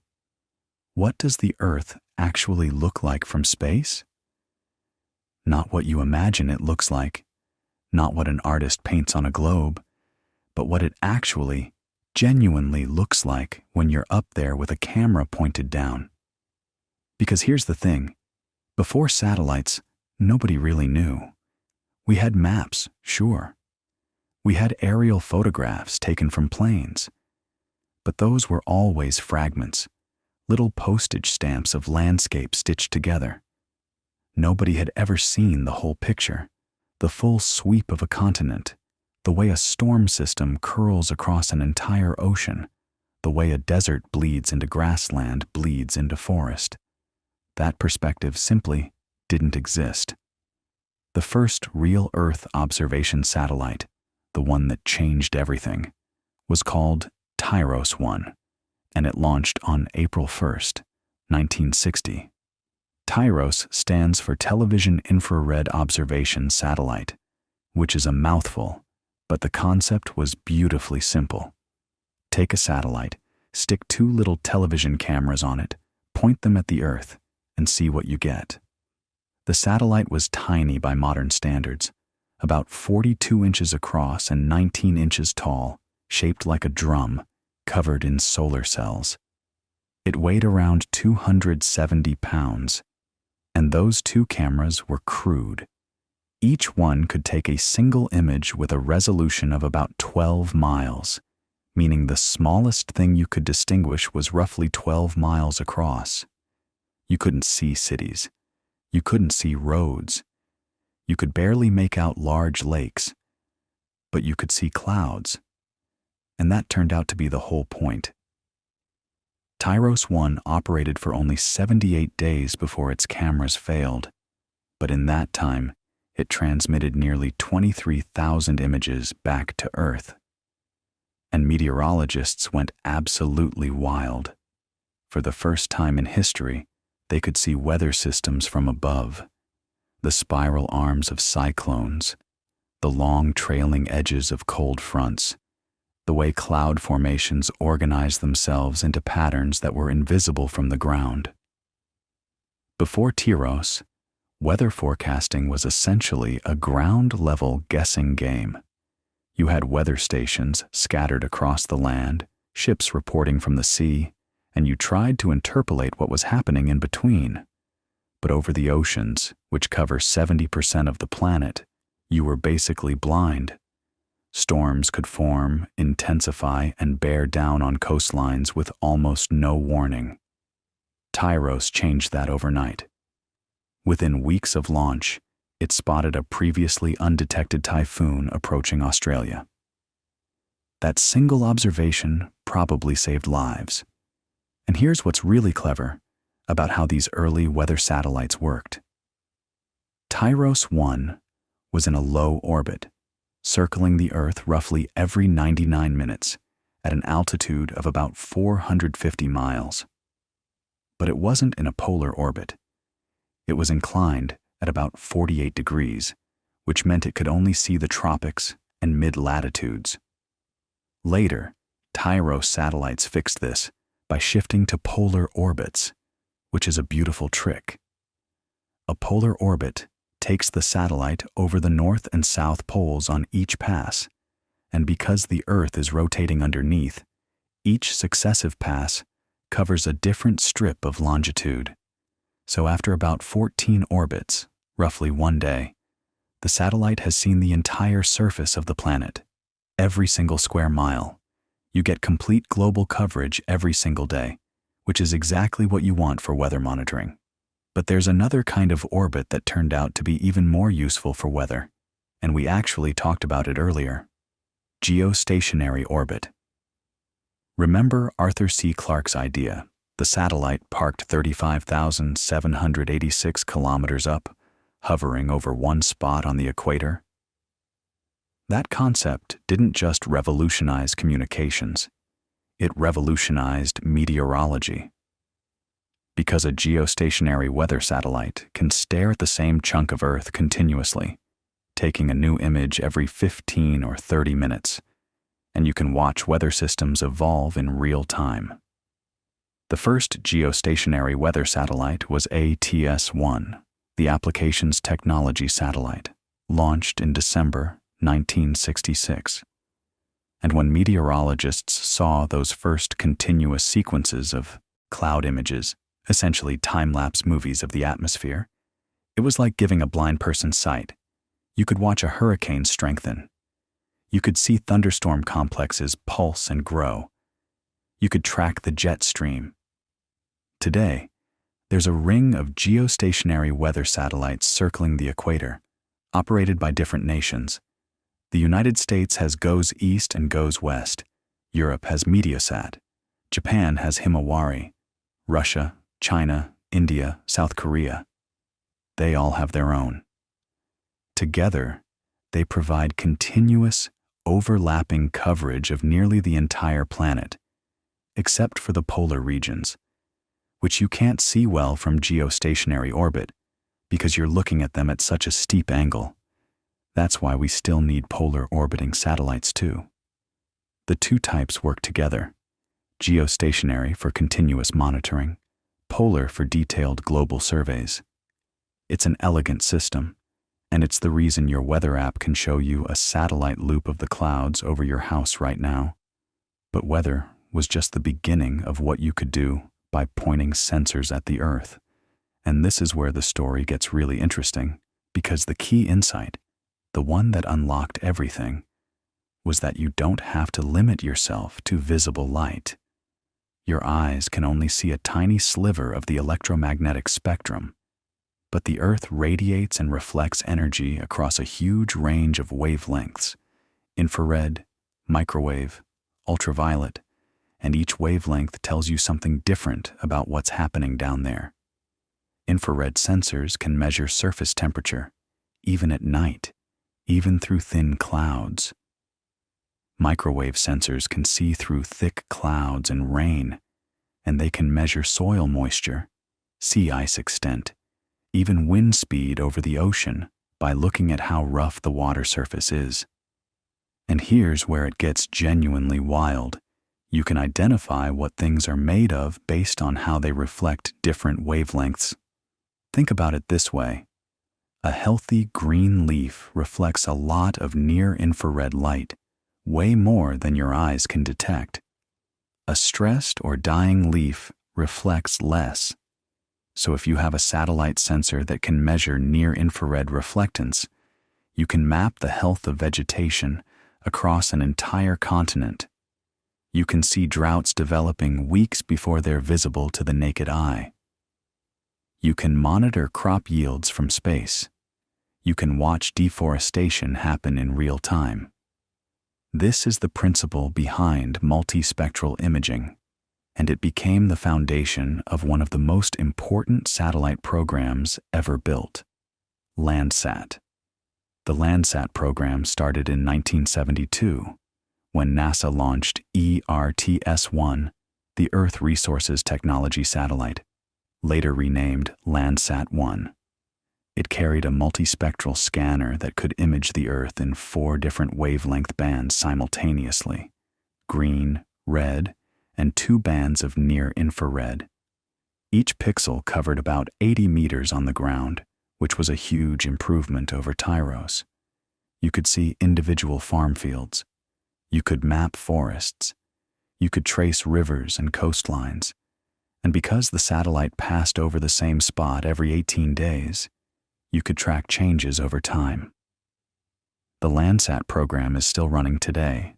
Landsat 9 launched in 2021, making it the longest-running continuous Earth observation program in history. Over 50 years of data, all freely available to anyone in the world since 2008, when the U.S. Geological Survey made the entire Landsat archive open and free. That decision, by the way, was quietly revolutionary. Before 2008, you had to pay for Landsat images, and usage was limited. After the archive opened, downloads exploded from about 53,000 scenes per year to over 1 million. Scientists, farmers, city planners, conservationists, suddenly everyone could see the Earth changing over decades. You could watch cities sprawl, glaciers retreat, lakes shrink, forests disappear and regrow. The entire story of human impact on the planet, written in pixels. And Landsat was just one program. The Europeans launched their own Earth observation constellation called Copernicus, anchored by the Sentinel satellites, which carry an incredible array of sensors. Synthetic aperture radar that can measure ground deformation down to millimeters, ocean color sensors that track algal blooms, atmospheric sensors that map air pollution city by city. Japan has ALOS. India has IRS. The private sector got into the game too. Companies like Planet Labs, founded in 2010 by 3 NASA engineers, built tiny satellites called Doves, each one about the size of a loaf of bread, and launched them by the hundreds. By 2023, Planet was imaging the entire land surface of Earth every single day at 3 to 5 meter resolution. Every day. Think about what that means. Nothing on the surface of the planet changes without being recorded. Now, there's a side of Earth observation that we should talk about honestly, because it's impossible to separate from the technology's history, and that's military surveillance. The truth is, Earth observation satellites were born as much from military need as scientific curiosity, maybe more. The very first satellite reconnaissance program was Corona, a classified CIA project that launched its first successful mission in August 1960. just 4 months after Tyros.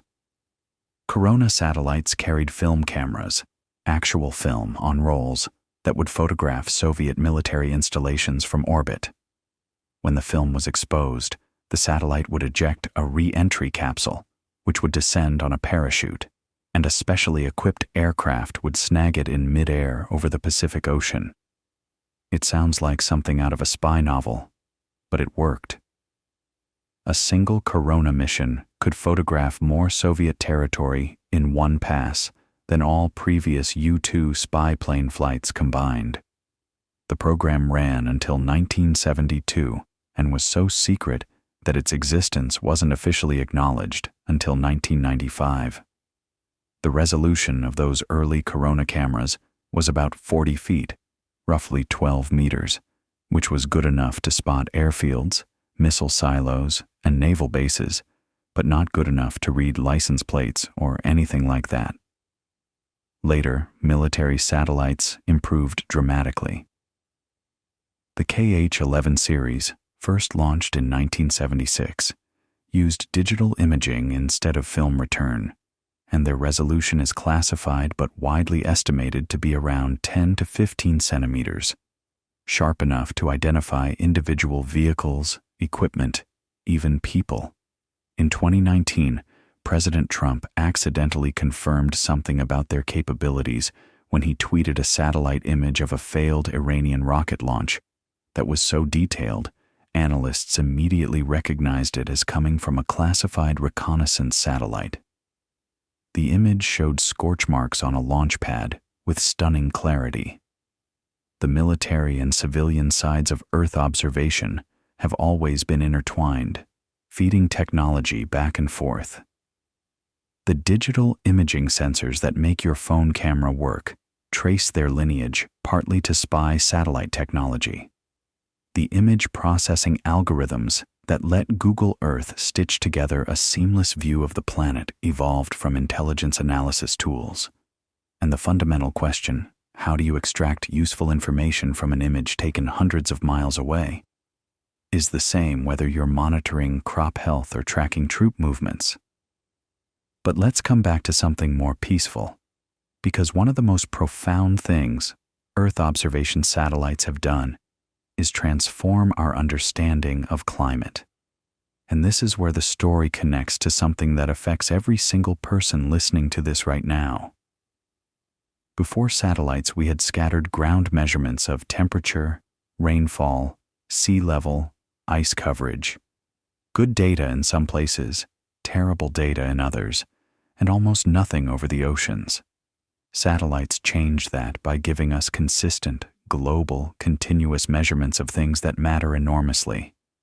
Sea surface temperature, ice sheet thickness, sea level rise, atmospheric composition, ozone concentration, forest cover, ocean currents.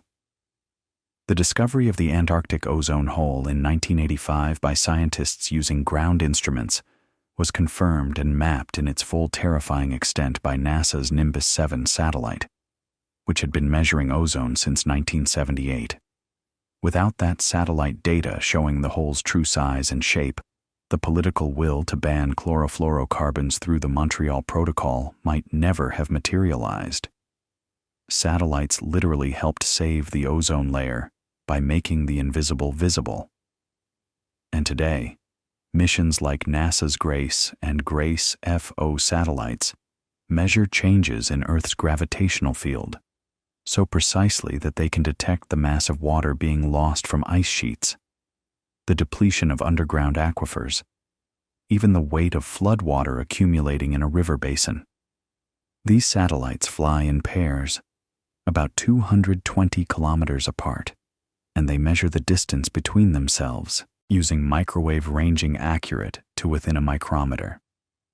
As they pass over a region with more mass, say a mountain range or a full aquifer, the leading satellite accelerates slightly toward it, and the distance between the two satellites changes by a tiny amount. From those tiny distance changes, you can map the gravitational field of the entire Earth, month by month, and watch water move around the planet. Farmers in California's Central Valley might not think about satellites much, but GRACE data showed that the valley was losing groundwater at an alarming rate, data that influenced water policy decisions affecting millions of people. So by the early 2000s, the sky was full of satellites doing an astonishing variety of jobs: navigation, communication, weather monitoring, Earth observation, military surveillance, scientific research, thousands of them in orbits ranging from a few hundred kilometers to 36,000 kilometers up. And all of them sharing something in common that we haven't really talked about yet, something that every satellite engineer worries about constantly, something that threatens the entire infrastructure we've built in space. It's a problem that gets worse every single year, and it started with a single bolt, or a fleck of paint, or a spent rocket stage tumbling silently through the void. That's all it takes. A single bolt, drifting along at roughly 7.5 kilometers per second in low Earth orbit, carries the kinetic energy of a hand grenade. And the thing about space is, once you put something up there, it doesn't just come back down on its own, not quickly anyway. In the lowest orbits, a few hundred kilometers up, there's still the faintest whisper of atmosphere, enough to slowly drag objects down over months or years. But above about 1,000 kilometers, there's essentially nothing to slow things down. An object left at that altitude will orbit for centuries, maybe millennia, just circling and circling, with no one at the controls. And here's the problem. Every rocket launch leaves something behind. Spent upper stages, payload fairings, adapter rings, lens caps, bolts from explosive separation mechanisms. Every satellite that dies up there becomes a new piece of debris. Every time an astronaut accidentally lets go of a tool during a spacewalk, and this has happened more than once, that tool becomes a projectile moving at orbital velocity. In 1965, during the first American spacewalk, astronaut Ed White lost a spare thermal glove. That glove orbited Earth for about a month before atmospheric drag pulled it down. But if it had been a little higher, it could have been up there for decades. Now multiply that by 60-plus years of spaceflight, thousands of launches, hundreds of satellites that have simply died and been abandoned, and you start to get a sense of the scale. As of the early 2020s, tracking networks, primarily the U.S. Space Surveillance Network, which uses radar and optical telescopes, are tracking more than 27,000 pieces of debris larger than about 10 centimeters. 10 centimeters? Roughly the size of a softball. But that's just the stuff big enough to track reliably. Statistical models estimate there are around 1 million pieces between 1 and 10 centimeters, and more than 100 million pieces smaller than a centimeter. A fleck of paint 0.5 millimeter across, traveling at orbital velocity, can pit a spacecraft window. A centimeter-sized fragment can punch through the wall of a pressurized module. The International Space Station has had to perform debris avoidance maneuvers dozens of times over its lifetime, firing its thrusters to shift its orbit slightly when tracking data shows something coming too close. And too close in this context means within a few kilometers, because the tracking isn't precise enough to guarantee a miss at closer distances. The event that really crystallized this problem in people's minds happened on February 10, 2009. An active American communications satellite called Iridium-33 and a defunct Russian military satellite called Cosmos 2251 collided at a relative velocity of about 11.7 kilometers per second, roughly 26,000 miles per hour. Nobody was controlling Cosmos 2251. It had been dead since 1995, just tumbling along in its orbit. The collision happened about 790 kilometers above northern Siberia, and it was catastrophic. Both satellites were completely destroyed, shattered into at least 2,000 trackable fragments and probably tens of thousands of smaller pieces. Those fragments spread out along the orbital path, forming a cloud that gradually dispersed into a shell around the Earth. Some of those fragments have already decayed and burned up. Many are still up there. And here's what makes this truly sobering. This was the first accidental collision between two intact satellites, but the physics guarantees it won't be the last, because every collision creates more debris, and more debris increases the probability of the next collision. This cascading effect has a name. In 1978, a NASA scientist named Donald Kessler published a paper with a colleague, Burton Corpallet, describing a scenario in which the density of objects in low Earth orbit becomes high enough that collisions begin to generate debris faster than it can naturally decay. Once that threshold is crossed, the debris population grows exponentially, even without any new launches, each collision feeding the next in a chain reaction that could eventually render certain orbital bands unusable for generations. It's called the Kessler syndrome, and it's not science fiction. It's a mathematical inevitability if we don't manage the problem. Kessler himself has said in interviews that the process may have already begun in certain altitude bands, particularly around 800 to 1,000 kilometers, where the debris density is highest. And this is where it gets really complicated, because that altitude range, 800 to 1,000 kilometers, is exactly where a lot of the most useful satellites live. Earth observation satellites, weather satellites, some communications constellations. It's a sweet spot for many missions. And it's also where the Chinese anti-satellite weapons test of January 2007 created one of the worst debris events in history. China deliberately destroyed one of its own defunct weather satellites, Fengyun 1C, at an altitude of about 865 kilometers, using a kinetic kill vehicle, essentially just ramming it at high speed. The collision produced more than 3,500 trackable fragments, and because it happened at such a high altitude, most of those fragments will remain in orbit for decades, some for centuries. The international community condemned the test, but the debris is there now, and there's nothing anyone can do about it except track it and dodge it.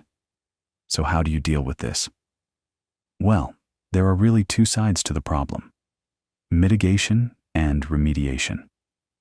Mitigation means reducing the amount of new debris you create, and the space community has actually made real progress here, at least on paper. International guidelines now call for satellites in low Earth orbit to be deorbited within 25 years of the end of their mission.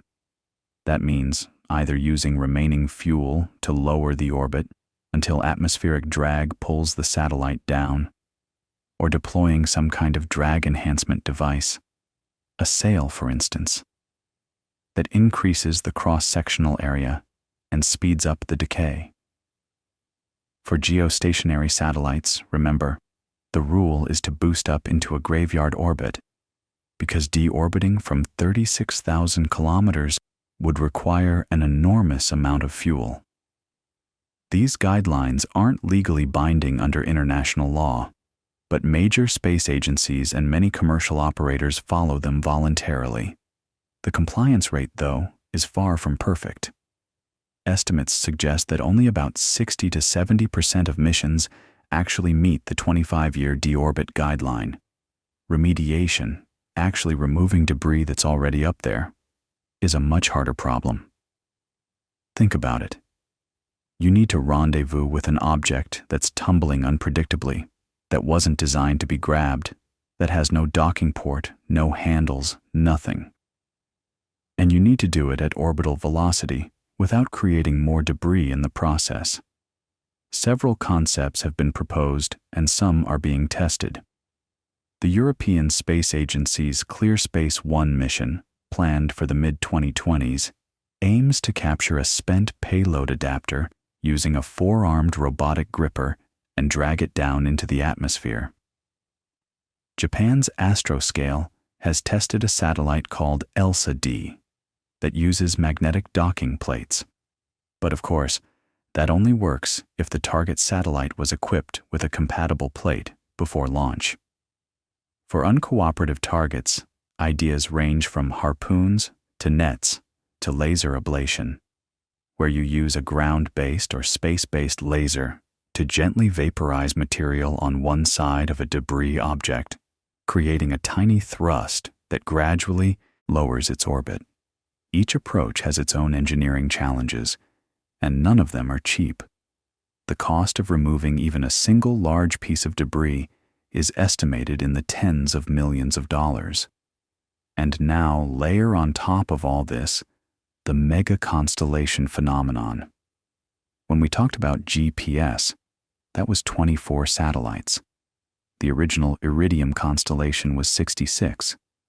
But starting in the late 2000s, SpaceX began launching its Starlink broadband internet constellation, which as of 2024 has more than 5,000 satellites in orbit, with plans for as many as 12,000 or even 42,000. OneWeb has several hundred. Amazon's Project Kuiper plans for over 3,000. These constellations operate mostly in low Earth orbit, between about 300 and 600 kilometers, where atmospheric drag will eventually pull dead satellites down. But eventually might still mean years. And with thousands of active satellites maneuvering constantly to avoid each other and to avoid debris, the traffic management challenge is staggering. SpaceX says Starlink satellites perform autonomous collision avoidance maneuvers thousands of times per year. Thousands. Each maneuver is calculated by onboard systems using tracking data, and most of the time they work perfectly. But the margins are thin, and the system depends on everyone playing by the same rules, sharing tracking data, communicating about maneuvers. There's no global air traffic control for space. Not yet. The closest thing is the 18th Space Defense Squadron at Vandenberg Space Force Base, which provides conjunction warnings, alerts that two objects are going to pass dangerously close, to satellite operators worldwide. But those warnings are advisories, not commands. There's no authority that can order a satellite to move. The astronomers, by the way, are not happy about mega constellations, and for good reason. Thousands of bright satellites streaking across the sky leave trails in telescope images, contaminating observations. The problem is particularly acute for wide-field survey telescopes like the Vera C. Rubin Observatory in Chile, which is designed to scan the entire visible sky every few nights looking for transient events, supernovae, near-Earth asteroids, things that move or change. Satellite trails cut across those images like scratches on a photograph. SpaceX has tried various mitigations, darkening the satellites, adding visors, orienting them to minimize reflectivity. And it helps, but it doesn't eliminate the problem. It's a genuine tension between two legitimate uses of a shared resource, and it doesn't have an easy answer. But here's what's really interesting about the debris problem from an engineering perspective. It forces you to think about the entire life cycle of a spacecraft in a way that early satellite designers never had to. In the 1960s and 70s, you designed a satellite to do its job, and when it died, you just left it there. Nobody thought about end-of-life disposal because the sky seemed infinite. Now, responsible satellite design means building in deorbit capability from day one, enough fuel reserved for a deorbit burn or a deployable drag device, or even designing the satellite so it will break apart and burn up completely during re-entry rather than leaving chunks that survive to hit the ground. That last part is trickier than you might think. Titanium components, for instance, have very high melting points and tend to survive re-entry intact. So engineers are now exploring design for demise, using materials and structures that will reliably disintegrate during the intense heating of atmospheric re-entry.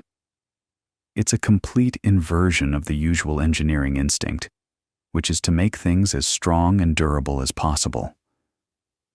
Instead, you're deliberately designing something to fall apart, but only at the right time and in the right way. And this connects to something even broader, something that touches on law and policy and international cooperation in ways that the early space pioneers probably never imagined.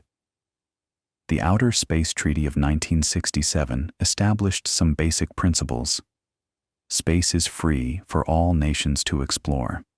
You can't put nuclear weapons in orbit. You can't claim sovereignty over celestial bodies. But it was written in an era when only 2 countries could launch anything at all, and it says remarkably little about debris, about responsibility for damage, about managing shared orbital space.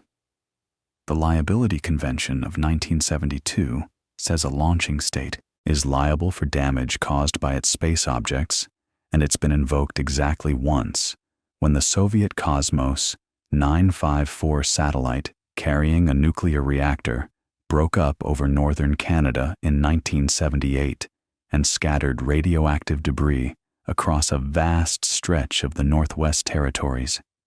Canada submitted a claim for $6 million Canadian dollars. The Soviets eventually paid $3 million. But applying that framework to a world where tens of thousands of satellites from dozens of countries and hundreds of private companies share the same orbital space, it's like trying to manage modern air traffic with rules written for hot air balloons. So the conversation is evolving. The United Nations Committee on the Peaceful Uses of Outer Space works on guidelines. National regulators like the FCC in the United States have started requiring deorbit plans as a condition of licensing. The European Space Agency has been a leader in pushing for active debris removal. But progress is slow because space governance requires international consensus, and consensus is hard when the economic stakes are enormous and the military implications are ever present. Every major spacefaring nation understands that satellites are critical infrastructure for communications, for navigation, for intelligence, for early warning of missile launches. And that makes orbital space not just an engineering domain, but a strategic one, which brings its own set of complications. Because when something is both economically vital and militarily sensitive, the incentives get tangled in ways that make simple cooperation surprisingly difficult. Think about it this way. If you're a nation that depends on satellites for your defense, for knowing where your adversaries' ships are, for guiding your missiles, for communicating with your forces halfway around the world, then you have a very strong interest in being able to protect those satellites. But you also, quietly, have an interest in being able to threaten someone else's satellites. And that tension, that uncomfortable duality, has shaped the politics of space for decades now. The United States Space Command, which was re-established in 2019, tracks every object in orbit partly as a public service. Collision warnings, conjunction assessments, all of that. But it also tracks those objects because knowing exactly where every satellite is, and whose it is, and what it does, is a fundamental part of military awareness. Russia has its own space surveillance network. So does China. The European Union has been building one.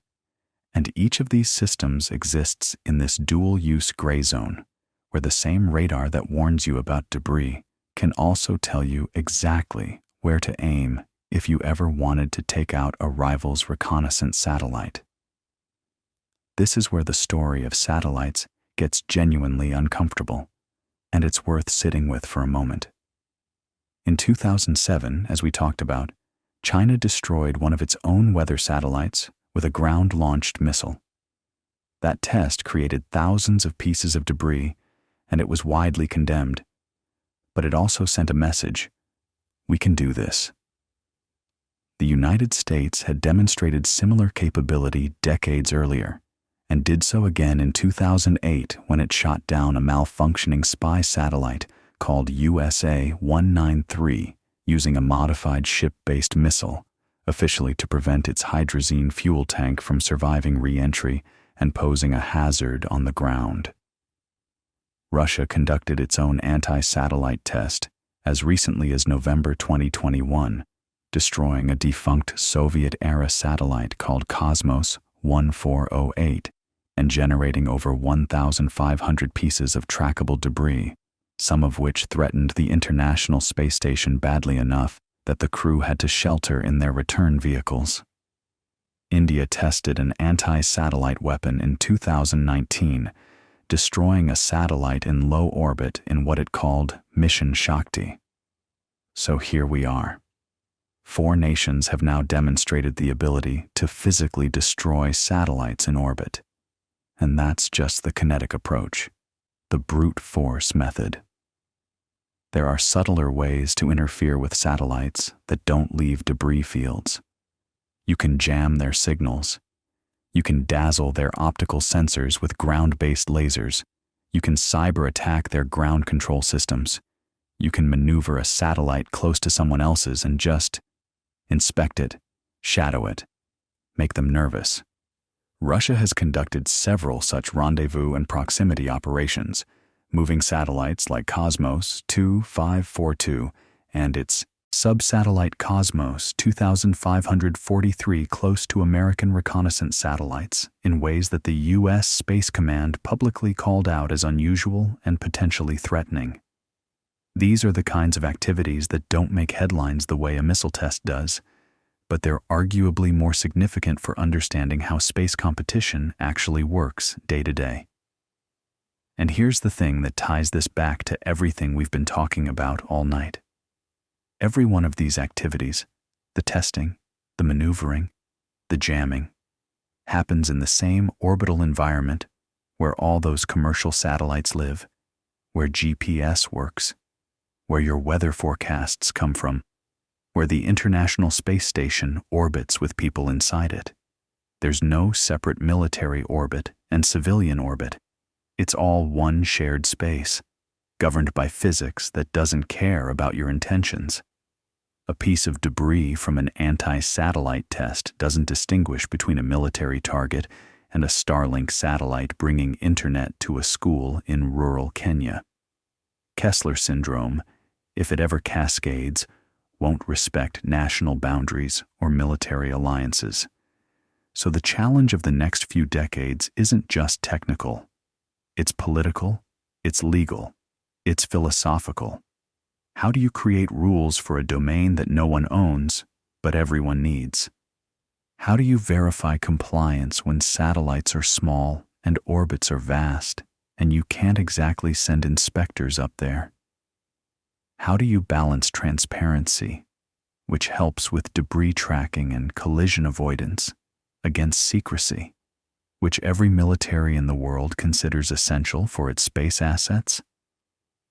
There are people working on this, serious, dedicated people. The Secure World Foundation, based in Colorado, publishes detailed annual assessments of space sustainability.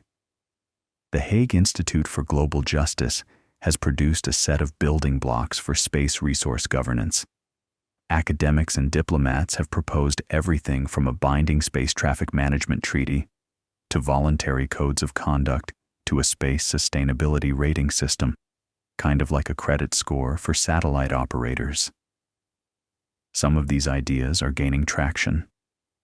The idea of space sustainability ratings, for instance, has been championed by the World Economic Forum and the Space Safety Coalition, and several major operators have started voluntarily sharing their orbital data and collision avoidance practices. But let's be honest, progress is slow. The last major binding space treaty, the Moon Agreement of 1979, was ratified by so few spacefaring nations that it's essentially irrelevant. Getting the United States, China, Russia, India, Europe, Japan, And the growing number of newer space nations to agree on enforceable rules is an enormous diplomatic challenge. And meanwhile, every year, more satellites launch. The pace isn't slowing down. If anything, it's accelerating. Now, you might be thinking, this all sounds pretty heavy for a bedtime story. And you're right. So, let me bring it somewhere gentler, because the story of satellites isn't only about competition and debris and geopolitics. It's also about something quietly miraculous that's easy to lose sight of when you're deep in the weeds of orbital mechanics and space law. Think about what satellites actually give you. Not in the abstract, in your actual life, today, this week. You probably checked the weather this morning. That forecast came from satellites, geostationary weather satellites watching cloud patterns from 36,000 kilometers up, polar orbiting satellites measuring temperature profiles through the atmosphere, ocean monitoring satellites tracking sea surface temperatures that feed into the models. When you used your phone to navigate somewhere, that was 4 or more GPS satellites, each one carrying atomic clocks accurate to nanoseconds, each one broadcasting timing signals that your phone turned into a blue dot on a map. If you made a call to someone in another country, there's a good chance that call was routed through a satellite at some point.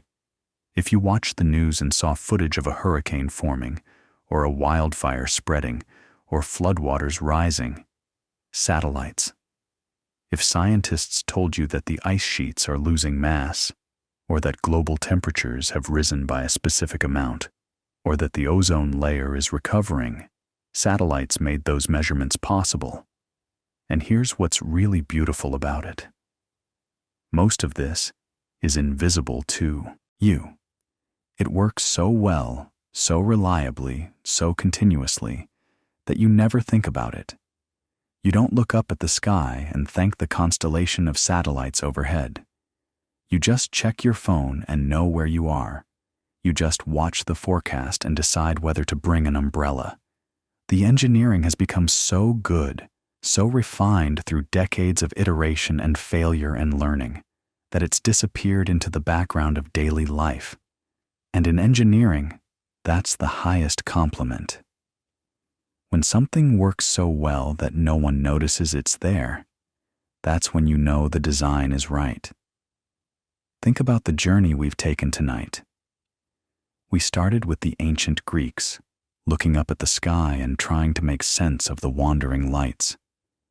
We followed the thread through Kepler's laws and Newton's cannonball thought experiment, through the dreamers like Tsiolkovsky writing about rockets in a log cabin in rural Russia, through Goddard launching his liquid-fueled rocket in a Massachusetts cabbage field while the newspapers mocked him. We watched von Braun build terrible weapons and then turn that knowledge toward the stars. We heard Sputnik's beep and felt the world change. We traced the path from Echo, a shiny balloon bouncing radio signals, to Telstar, to Syncom, to the geostationary communication satellites that knit the world together. We learned how GPS works, how weather satellites see, how spy satellites peer down with astonishing resolution, how gravity mapping missions can weigh the water under your feet from hundreds of kilometers overhead. And we grappled with the hard parts too. The debris, the collisions, the fragile web of international law that's supposed to govern a domain that's changing faster than the rules can keep up. The uncomfortable reality that the same technology that connects us and informs us and protects us can also be weaponized. All of that, every bit of it, traces back to a single, elegant idea. If you throw something fast enough, it falls around the earth instead of falling to the ground. Newton's cannonball. That's it. That's the seed from which this entire story grew. Every satellite ever launched, from Sputnik to the latest Starlink batch, is just a very sophisticated version of that thought experiment. An object moving so fast sideways that the curve of its fall matches the curve of the Earth beneath it, and so it never lands. It just keeps going, orbiting. There's something peaceful about that image, isn't there? Right now, as you're lying here, there are thousands of these objects circling overhead in the dark. Some of them are working, beaming signals, taking pictures, measuring the planet's heartbeat. Some of them are old and silent, drifting along paths they were set on years or decades ago, slowly losing altitude, eventually destined to burn up in the atmosphere in a brief streak of light that someone on the ground might mistake for a shooting star. And some of them are so far out, in those high graveyard orbits we talked about, that they'll still be circling long after everything that built them is gone. Thousands of years from now, those satellites will still be up there, quiet monuments to a species that figured out how to throw things fast enough to never come down. If you step outside on a clear night and watch the sky for a few minutes, you'll probably see one. A steady point of light, brighter than most stars, moving smoothly across the sky from one horizon to the other in a few minutes. No blinking. That's how you know it's not an airplane. Just a calm, unwavering light, tracing its arc overhead. That's sunlight reflecting off a satellite, something a person built and launched and placed into an orbit that was calculated using math that goes back to Newton, to Kepler, to the careful observations of Tycho Brahe, watching Mars from his island observatory 4 centuries ago. There's an unbroken chain of human curiosity and human cleverness linking that moving point of light to every story we've shared tonight. So as you settle in, as your breathing slows and the details start to blur together, the frequencies and the orbits and the names and the dates, let that image be the one that stays with you. A small, bright point of light, crossing the sky in silence, held aloft by nothing but speed and gravity and the curvature of the world. It asks nothing of you. It just circles, patient and steady, doing the quiet work that makes so much of modern life possible. And tomorrow, when you check the weather, or glance at a map on your phone, or hear about some new discovery about the Earth's climate, you'll know, even if just faintly, even if it's already half a dream, you'll know a little bit about how it all works, how it all got there, and how many people, across how many years, poured their brilliance and their stubbornness and their wonder into making it real. That's the story of satellites. And now you know it. Sleep well.